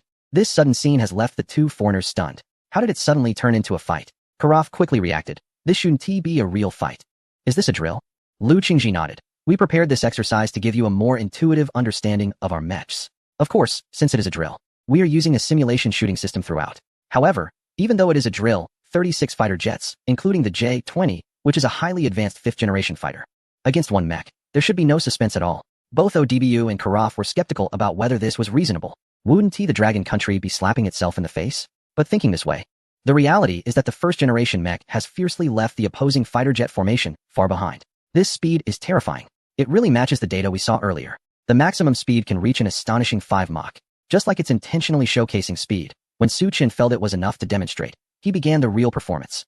He no longer fled, but turned around to face those fighter jets. Meanwhile, the particle laser cannon behind him was gathering energy. When the fighter jets were still over 10 kilometers away from the mech, the particle laser cannon fired, and a huge beam shot out. All the fighter jets hit by the beam were shot down. ODBU was taken aback. "What are those clusters of light?" Lu Qingji calmly explained. "That is the Mech-S weapon system, the particle laser cannon, which we developed independently. If you purchase a mech now, it comes with a free gift. This promotion won't last long. By the way, you can't intuitively feel the power of the particle laser cannon during the drill. Please watch the VCR." Lu Qingji instructed his subordinate to bring over a tablet. After opening the video, the two leaned in to find it was a weapon testing video. The test object was very similar to the particle laser cannon behind the mech. On the opposite side was a large mountain range. As the test began, a huge beam shot towards the mountain range. The power was immense, instantly tearing the mountains apart. It was as if cutting through dragons, leaving a straight scar through the mountain ranges. As the subsequent tests unfolded step by step, the originally picturesque mountain range quickly turned into large craters. Those who didn't know would think a mushroom bomb was dropped here.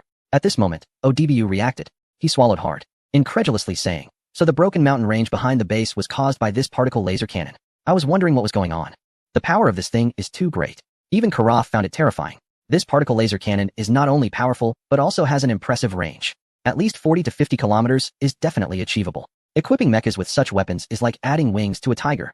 They looked up at the sky again and found that, in just a short while, only 5 mecha fighter jets were struggling to hold on. The efficiency of this battle is simply astonishing. Not only is the speed fast, but the weapon system is also incredibly advanced, making it a true weapon of war. Compared to this, the fighter jets from that certain country seem like little chicks that can be easily dealt with. What's even more unbelievable is that such advanced mecha combat suits are being openly sold by the Dragon Nation. Are they out of their minds? At this moment, Odd Biao was somewhat unsure. Mr. Liu, are you really going to sell them? Just moments ago, Odd Biao had boldly claimed he wanted to buy, but now he was worried the other party might change their mind. Even the tone of his inquiry became tense. Chapter 83. The wealthy ones are really rich. The rabbits are making a fortune. Is the Dragon Nation out of their minds? Such advanced fighter jets, instead of keeping them as trump cards, they choose to sell them for money. The Dragon Nation isn't poor either. Could it be that there are even more advanced mechas on their side? This thought sprang up in both Odd Biao and Karof's minds, but it was quickly dismissed. It wasn't that they didn't believe they could produce them. It was that they couldn't dare to believe it. The mechas in front of them were already impressive enough to be shocking. If they were even better, would they be flying in the sky? Both of them couldn't help but swallow hard. It felt like they were meeting the Dragon Nation for the first time. Previously, they thought that certain country was the boss, but now it felt like the Dragon Nation was the hidden big shot. How humble the Dragon Nation is. Hiding so deeply. At that moment, the last few J-20s were also shot down. The demonstration had come to an end. Lu Qingji saw Odd Biao asking him if he was sure about selling the mechas and couldn't help but smile. He knew that only someone who truly liked the product would confirm again when the other party clearly stated it was for sale. It was because the item was so good that they were afraid the other party would go back on their word. Lu Qingji said, "Of course we are selling.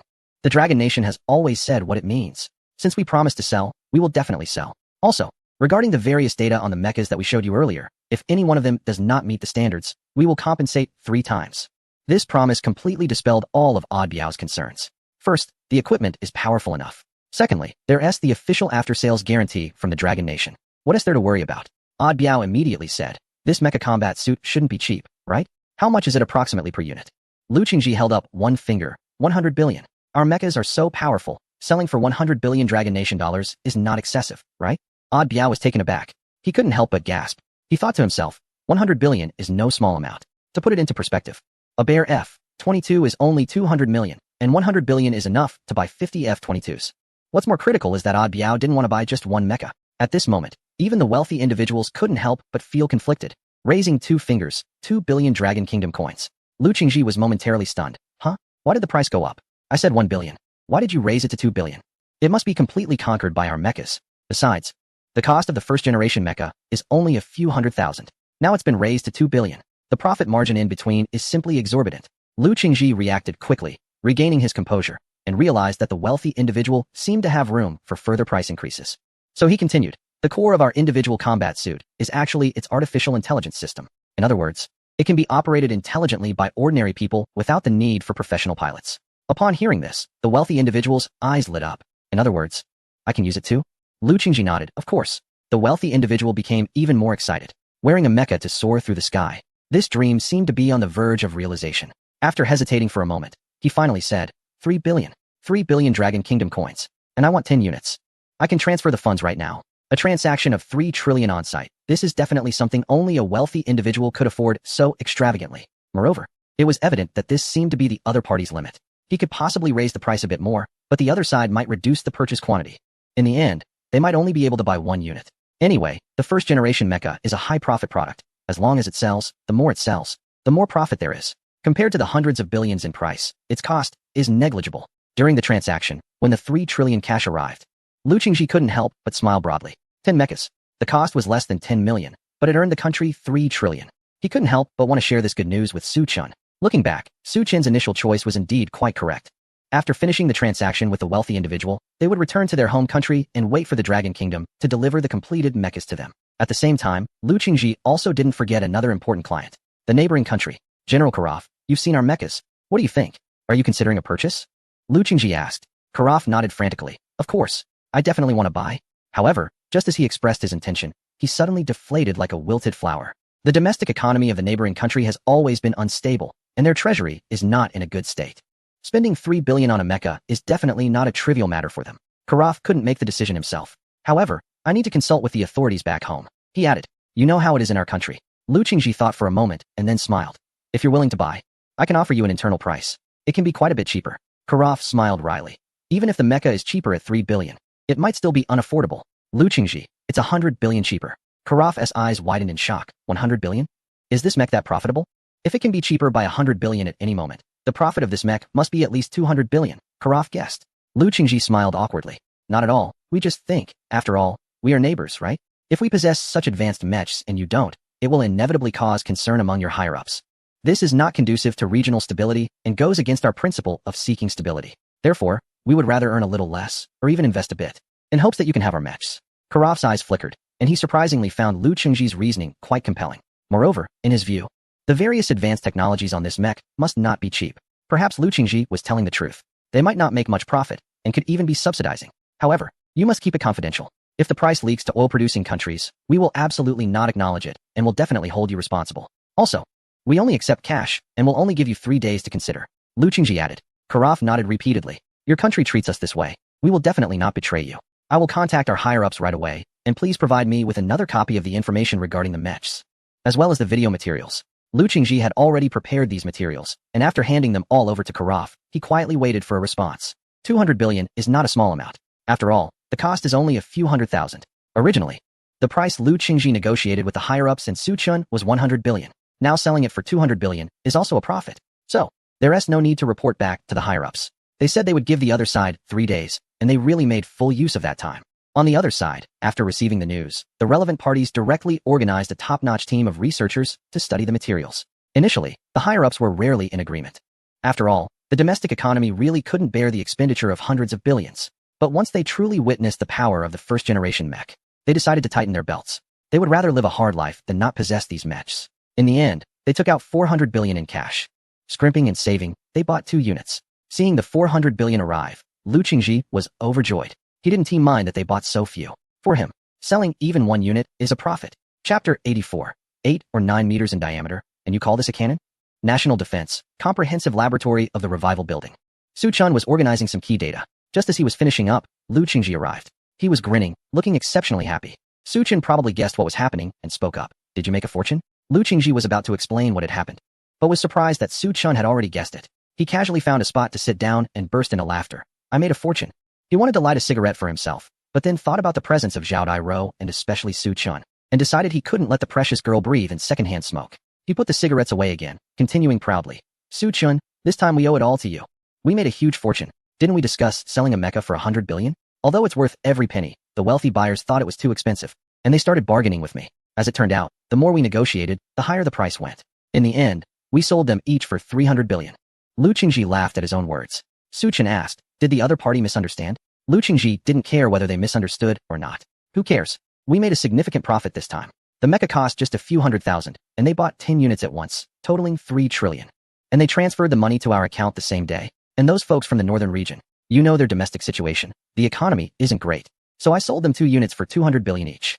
With this round of deals, we made a whopping 3,400 billion. At this point, Lu Qingji couldn't help but exclaim, I opposed your plan to sell the first-generation mechas back then, but now I realize how foolish I was. As long as we hold the space mechas in our hands as a trump card, we have nothing to fear, even if the first-generation mechas are everywhere. Suchun smiled calmly. You're thinking correctly, old Lu. Not to mention that the core control systems of these mechas are in our hands. Even if they weren't, we wouldn't need to worry. Just like the first-generation mechas are a dimensional strike against fifth-generation fighters, space mechas are also a dimensional strike against first-generation mechas. We're essentially selling them a shovel while we hold the nuclear weapons. Lu Qingji slapped his thigh. That metaphor is spot on. Suchun continued, moreover, to ensure our future research isn't limited by funding, there will only be more highly profitable technology products like the first-generation mecha in the future. Opening the market with the first-generation mecha is a good start. Lu Qingji didn't expect Suchun to have such thoughts.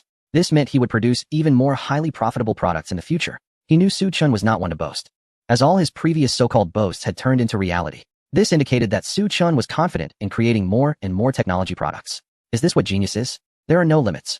Lu Qingji silently admired him. Then, he revealed his purpose for coming. By the way, I reported the situation to our superiors, and they believe you deserve recognition, so they allocated some funds for us, and I'm supposed to take you out for a nice meal. Do you have any urgent matters? How about we go grab a bite now? It's rare to have such treatment on the company's expense. However, Suchun didn't have the time. What a coincidence. I'm planning to head to Base 1 shortly. Base 1 refers to the manufacturing workshop for space mechas located in the Yinjiao mountainous area. Due to the increasing size of Suchun's subsequent research projects, the comprehensive laboratory at the school was not conducive to confidentiality or assembly. Therefore, a vast area was designated in the mountainous region for mecha manufacturing as the #1 research base. Lu Qingji was a bit puzzled and asked for the reason. Suchun smiled calmly. You'll know when you go there. Lu Qingji, do I have to go too? Suchun, of course. Then, Lu Qingji was inexplicably taken to the first base by Su Chun. In 2 months, things had changed dramatically here. A huge manufacturing workshop had risen up, resembling a giant iron box, situated amidst towering mountains. Surrounded by mountains, there were also dense forests. This was Lu Qingji's second visit here. 2 months ago, Su Chun suggested building a workshop for manufacturing and assembling electromagnetic naval guns. At that time, Lu Qingji, along with a group of construction experts, came to inspect the site. After that, a construction team was organized to carry out the work. Due to the tight timeline, heavy-duty trucks that had been long unused were specially approved for use, especially the larger trucks, which could carry over 100 units. Originally, the project was supposed to take a month, but after the construction team arrived, they opened up thousands of acres of research base in just 2 weeks. Su Chun was quite surprised. He asked them to build a workshop, and they ended up creating a base. The manufacturing workshop for the electromagnetic naval guns was conveniently constructed as well. On his second visit, seeing the completed base, Lu Qingji was very satisfied. Arriving at the workshop area, Su Chun pressed the switch for the electric door, and the door slowly opened. Then he walked inside. Lu Qingji didn't pay much attention and followed Su Chun inside. However, after just a couple of steps, he felt something was off. Su Chun, why is it so dark inside this workshop? Aren't the lights on? He looked at Su Chun, who had taken out a flashlight to check the walls. The walls had a curved shape. Su Chun was examining them closely, seemingly looking for something. And what is this strange wall? Lu Qingji was even more puzzled. He thought to himself, as expected of researchers, the workshop is so peculiar. Su Chun calmly said, "This is not the workshop. Keep going inside." Not the workshop? Lu Qingji was taken aback for a moment, but didn't ask further. He turned on the flashlight on his phone and continued to walk in. It turned out to be a circular passage. It looked metallic. He knocked on it. It seemed quite sturdy. After walking for a while, he emerged from the passage. It felt like entering a paradise, initially narrow, then opening up after walking several dozen steps. Upon entering the workshop, it felt like daylight. At that moment, Lu Qingji turned to glance at the passage and curiously asked, "What is this metal passage for? Doesn't it get in the way inside the workshop?" Su Chun glanced at it and explained, "This isn't just a passage. You see it's a metal pipe, right?" Lu Qingji took a closer look and then realized, "Oh, that's what it is. However, this metal pipe is quite thick. The diameter must be at least 8 meters. What do you plan to use it for?" Su Chun calmly said, "This is the research workshop for the electromagnetic naval cannon. What do you think it can be used for?" "It must be for the cannon barrel." Lu Qingji nodded, but in the next moment, his pupils dilated sharply, and his body trembled uncontrollably. He realized it and turned to Su Chun, pointing at the tunnel-like barrel in shock. "Wow, are you kidding me? A metal tube with a diameter of 8 to 9 meters, and you call it a cannon barrel? Are you trying to penetrate the planet?" Chapter 85. The emergence of the super-large caliber electromagnetic naval cannon. To be precise, the diameter of this barrel is 10 meters. Su Chun introduced. At that moment, Lu Qingji was almost petrified. It was the first time he had seen a barrel like a tunnel. Typically, cannon calibers are measured in millimeters. But here, you've directly created a meter-level barrel. This completely exceeded his expectations. Historically, the largest caliber naval guns did not exceed 500 millimeters. Yet, the barrel Su Chun mentioned is equivalent to 10,000 mm. So, this barrel is definitely for the electromagnetic naval cannon? As Lu Qingji regained his composure, he realized that this is the manufacturing workshop for the electromagnetic naval cannon. And if there are no surprises, this barrel is undoubtedly for it. Su Chun nodded. "That's right. I brought you here to see my latest completed electromagnetic naval cannon. Well, to be precise, we're just one step away from equipping the barrel." After saying that, he took out a small operation panel from his pocket. After some operations, a huge machine beside them started up. A metallic claw emerged, lifted the barrel, and slowly rotated it onto the massive device on the other side. With a loud bang, the barrel was successfully equipped. At the same time, the complete form of the electromagnetic naval cannon appeared before everyone. In this dim, yet technologically advanced manufacturing workshop, the super-large caliber electromagnetic naval cannon stood silently. It resembled a giant steel tower, exuding an astonishing might. The barrel gleamed with a cold metallic luster, as if forged from the strongest alloy in the universe. The shiny surface reflected a mysterious and powerful glow under the workshop lights. Every detail showcased exquisite craftsmanship and unparalleled strength. The most striking feature was its enormous caliber muzzle. The muzzle was dark and deep, mysterious like a giant mouth capable of devouring the heavens and the earth. Just gazing at it instilled an indescribable sense of oppression. It felt as if it could unleash earth-shattering power at any moment. The entire electromagnetic naval cannon emanated an inviolable majesty. It was like a war god asleep in the manufacturing workshop. Once awakened, it would surely unleash a terrifying might that would instill fear, becoming an invincible presence on the ocean. Lu Qingji was mesmerized. His gaze was fixed on the barrel resembling a giant tower, filled with an indescribable shock. He couldn't even tell if he was dreaming or if this was reality. He took steps toward the electromagnetic naval cannon, reaching out to touch the cold barrel. Soon, a chill transferred from the cannon to his hand. The incredibly realistic sensation seemed to tell him that this was real. This wasn't a dream. Su Chun knew that Lu Qingji found it hard to believe. He had also been shocked when he first manufactured the electromagnetic naval gun. especially after personally crafting the barrel. Looking at the tunnel-like barrel, he was certain that this thing had considerable power. He glanced at the cannon and proudly introduced. I call it the super large caliber electromagnetic naval gun. Lu Qingji turned to Su Chun and slowly said, his tone filled with admiration, the name truly fits. It is indeed super large caliber. Now I understand why those old-timers in the army say that the larger the caliber, the greater the deterrent effect. Don't laugh at me, my legs almost went weak just now. Even a major general who had experienced the baptism of war felt this way, let alone others. The super large caliber electromagnetic naval gun had completely maximized the deterrent power of artillery. Su Chen continued, this isn't your fault, generally speaking. Caliber is linked to deterrent power. The larger the caliber, the stronger the deterrent ability. Of course, the main factor is still the type of shells it can fire. A larger caliber gun can fire larger shells, which naturally have greater power and deterrence. The reason I manufactured such a large caliber is to maximize lethality. Su Chun then explained the principles of the electromagnetic gun. This is based on the laws of electromagnetic induction and Ampere's force law. The law of electromagnetic induction states that when a magnetic field changes, it generates an induced electromotive force in a conductor. Ampere's force law indicates that a current-carrying conductor in a magnetic field will experience a force. In the electromagnetic naval gun, by supplying power to the rails, a strong magnetic field is generated between the rails. When the current flows through the armature located between the rails, it experiences a tremendous ampere force in the magnetic field, accelerating the projectile along the rails and launching it at an extremely high speed. This achieves the function of firing projectiles. While explaining, he led Lu Qingji to tour the inside of the electromagnetic naval gun. They had already visited the barrel, so next was the interior of the electromagnetic naval gun. Looking at the dense array of control buttons and various instruments, Lu Qingji felt his scalp tingle, but he couldn't understand anything. Of course, he also couldn't comprehend what Su Chun was explaining. He just felt it was incredibly impressive. After coming out from inside, he found a place to lean against, and, starting from his own understanding, asked Su Chun, with such a large barrel, the shells must be quite sizable, right? Su Chun nodded. What you're leaning against is one of them. Lu Qingji was taken aback. He then took a step back, and another step back, until he had retreated so many steps that he finally saw the true appearance of the shell. It turned out to be a super large metal sphere with a diameter of about 8 meters. He swallowed hard. He had guessed the shell would be sizable, but he didn't expect it to be this big. It was almost 3 stories high. Can you imagine that this is the projectile for the electromagnetic naval gun? If this hits the enemy's aircraft carrier, its power could definitely obliterate them. Of course, this is just Lu Qingji's speculation. He has never witnessed the explosion of an electromagnetic naval gun, and he seems to be unable to wait any longer. When can we organize a test fire? Lu Qingji looked at Su Chun, his eyes filled with anticipation. Su Chun smiled calmly. Anytime. On the other side, at the Air Force Equipment Exhibition Center, the sales representative and head here sat bored in a swivel chair, observing the representatives from various countries walking back and forth. His gaze swept across these individuals, seemingly failing to find the person he was hoping to see, looking extremely frustrated. Damn it, the oil-rich nation. I've been waiting for them for several days. Why haven't they shown up yet? Just wait until you arrive, then see how I can raise the price and take advantage of you. The head murmured to himself. Just then, a subordinate approached him. Boss, we received intel that the representatives from the oil-rich nation have already left by plane. The head's eyes widened in shock. He quickly stood up from the swivel chair, instantly feeling a loss of billions. What did you say? Say that again. The subordinate helplessly shrugged. I said. The prince from the oil-rich nation has already left. The head was completely stunned. Is this news reliable? Subordinate. It's information provided by the aviation department. They saw the representatives leave on a private jet. Now the head was utterly bewildered. He had waited so long just to make a big deal out of this. And now you're telling me they left? So what's going on? Are they not planning to purchase our aircraft? The subordinate said helplessly, Boss. Our exhibition will wrap up in a couple of days. If they really wanted to buy, they wouldn't have waited until now. I think we should look for other clients. Otherwise, the aircraft prepared for this military exhibition will end up being a burden to us. The subordinate's words reminded him. Yes, we can't wait any longer.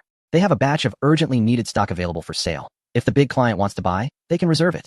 But if we keep waiting for them and miss this opportunity at the exhibition, who knows when we will get to sell this stock again? The head gritted his teeth. No more waiting for them. We will look for new clients. Chapter 86. Such a long range? But boss, where should we look for clients? Although many representatives from various countries are interested in our aircraft, when it comes to transactions, they either find it too expensive or buy very little. Their target is our advanced fighter jets. Hearing the head's intention to find new clients, the subordinate couldn't help but express the current situation, which didn't seem optimistic. This left the head feeling troubled. After pondering for 2 seconds, his eyes lit up as if he had thought of something. Don't worry, I think I have a good client in mind. A sly smile crossed the head's lips. In a secret meeting room, the representative of a country in the Middle East sat across from the head of a foreign entity. It was evident that he was somewhat bewildered, seemingly surprised by the invitation he received. Mr. Renwell, did you just say you want to sell us your most advanced fighter jets? The head of the foreign entity, Renwell, nodded with a smile. That's right. My dear friend, I know your country is currently experiencing conflict. Trust me, with the help of our fighter jets, you will certainly gain an advantage in the war. This Middle Eastern country had once faced the threat of annihilation, and another nation had taken pity on them, offering them a piece of land to reside on. However, instead of showing gratitude, they turned into a backstabbing neighbor, gradually encroaching on the territory of their benefactor, pushing them to the brink. Upon hearing Renwell's words, the representative's eyes sparkled with excitement, but he quickly calmed himself, not wanting to reveal their deep desire. In fact, they were currently preparing to launch an airstrike, not just against one country but a whole region. If they could utilize advanced stealth fighter jets, the success rate of their operation would significantly increase. However, the issue was that since the foreign entity was aware of their predicament, they must also know that their country likely did not have enough funds to purchase such expensive jets. Otherwise, they would have bought them long ago without waiting for Renwell to approach them. Renwell waved his hand dismissively and said calmly, "You are being too formal, my dear friend. Since I reached out to you, I am here with great sincerity. I can offer you an internal price. You know our selling price is $1.7 billion per jet. But for your country, we are willing to lower the price to $1.5 billion each. A special price for a friend. That's a direct reduction of $20 million. The representative was stunned. This price was well within their budget. He excitedly stood up. "Mr. Renwell, is this true? If you are really willing to sell to us at this price, we can order 20 jets on the spot. Saving $20 million per jet means we would save $400 million overall. That's like getting 2 jets for free." Renwell smiled and extended his hand, saying, "Pleasure to cooperate." The representative paused for a moment, but quickly realized what it meant. This was an agreement. He immediately shook hands with Renwell. Thus, both parties reached a cooperation agreement. With $3 billion in cash coming in, Renwell finally breathed a sigh of relief. He had indeed made a substantial profit. After all, the cost of these fighter jets was only around $80 million each. Selling one meant a net profit of $70 million. 20 jets equated to $1.4 billion in profit. However, even with this success, Renwell still felt somewhat unsatisfied. His subordinates noticed that he did not seem to share in the joy of making money and couldn't help but ask, "Boss, what are you worried about?" Renwell calmly explained, "I'm not worried about anything. I'm just thinking, although we took advantage of Daisheng, this amount of money is nothing compared to the oil-rich nations. Daisheng is practically a pauper next to them."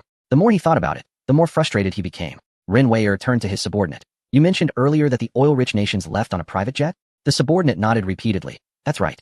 And it was a private jet from a certain country." Renwell could roughly guess that the big spender left with representatives from that country right under his nose. But once they left, they never returned. What are the oil-rich nations and that country up to? Do they have some shady dealings? Renwell's expression gradually became serious. He thought to himself that he must get to the bottom of this. Meanwhile, Daisheng, who had acquired fighter jets, was also planning an airstrike. The overall commander, a cold-faced middle-aged man, looked at the brand-new advanced fighter jets and couldn't help but smirk.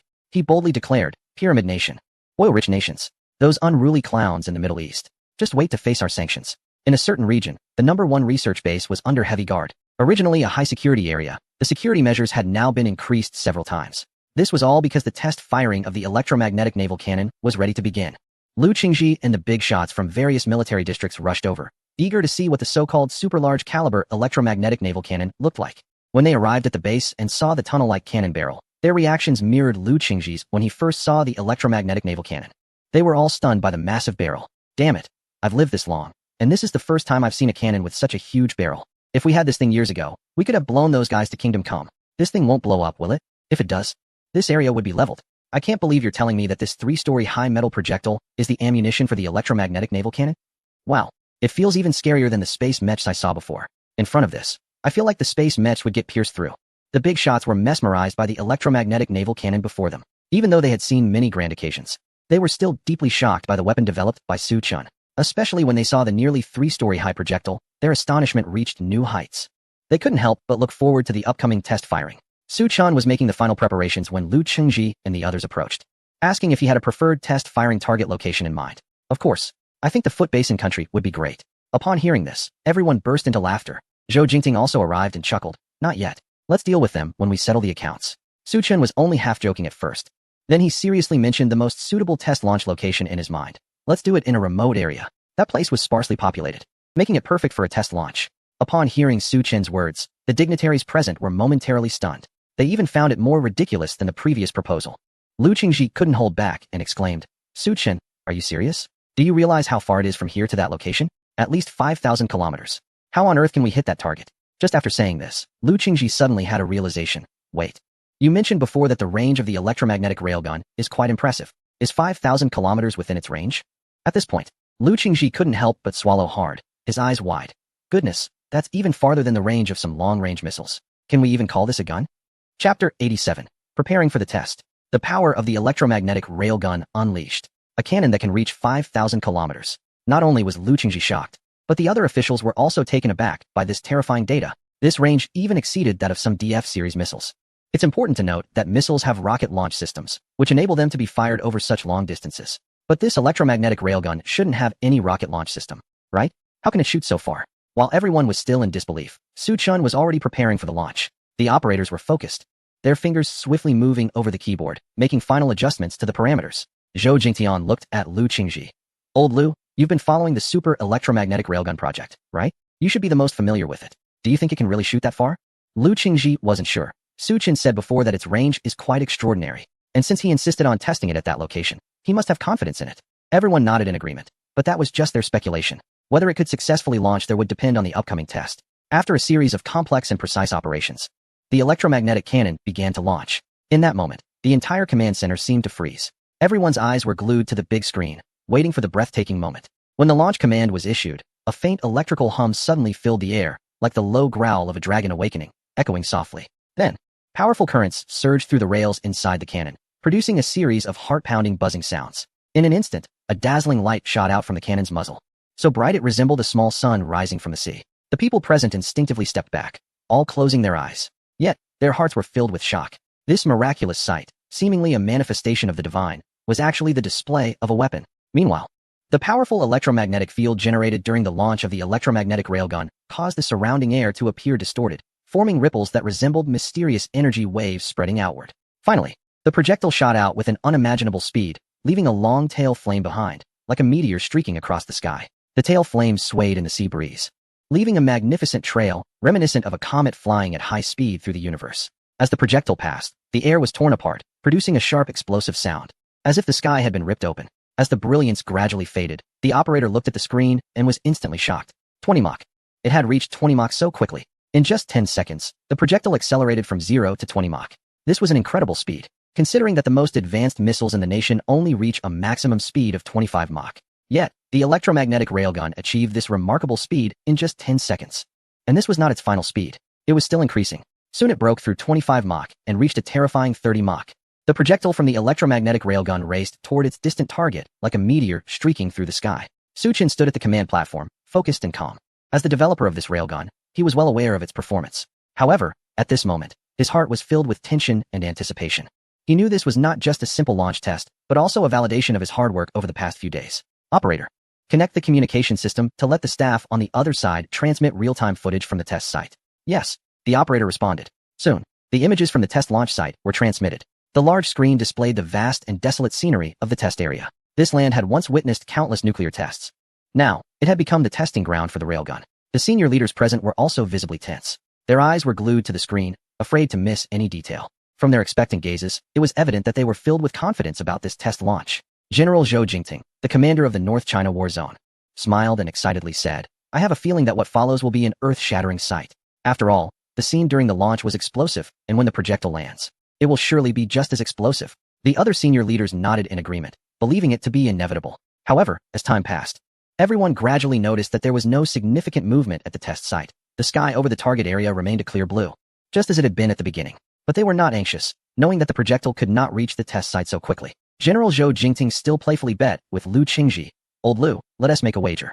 How powerful do you think this railgun will be in the future? I feel the destructive range must be at least 100 square kilometers. 100 square kilometers. Lu Qingji widened his eyes and exclaimed, "Zhou Laoda, you really dare to make such a guess? Do you know what 100 square kilometers means? That's about the size of an average county. Are you suggesting that the power of the electromagnetic naval gun could destroy an entire county?" The others also felt that Zhou Jingtian's idea was a bit exaggerated. They guessed that the power of the electromagnetic naval gun was impressive, but to directly destroy a county was still too far-fetched. Lu Qingji said, "I think 30 square kilometers would be about right. If it can penetrate 5,000 kilometers and destroy a small county, I would be satisfied." At that moment, a hearty laugh suddenly rang out.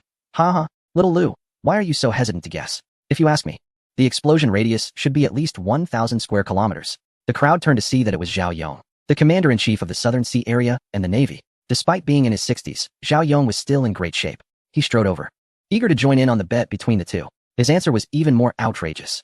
1,000 square kilometers. Some smaller prefecture-level cities are only about that size. This is a shell, not a mushroom bomb, right? Of course, everyone knew he was joking. However, Zhou Jingtian took it seriously. "Ha ha ha, old Zhao. I'll remember what you said. Let us bet on who gets closer. The winner treats the loser to a meal." Everyone was momentarily stunned. Then they all started to cheer. After all, they weren't participating, so why not let someone else treat? Old Zhao didn't pay much attention to what he was saying. He was just in it for a laugh.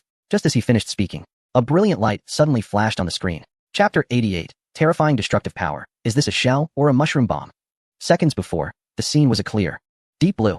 The wind gently swept over the vast Gobi Desert, stirring up tiny dust clouds.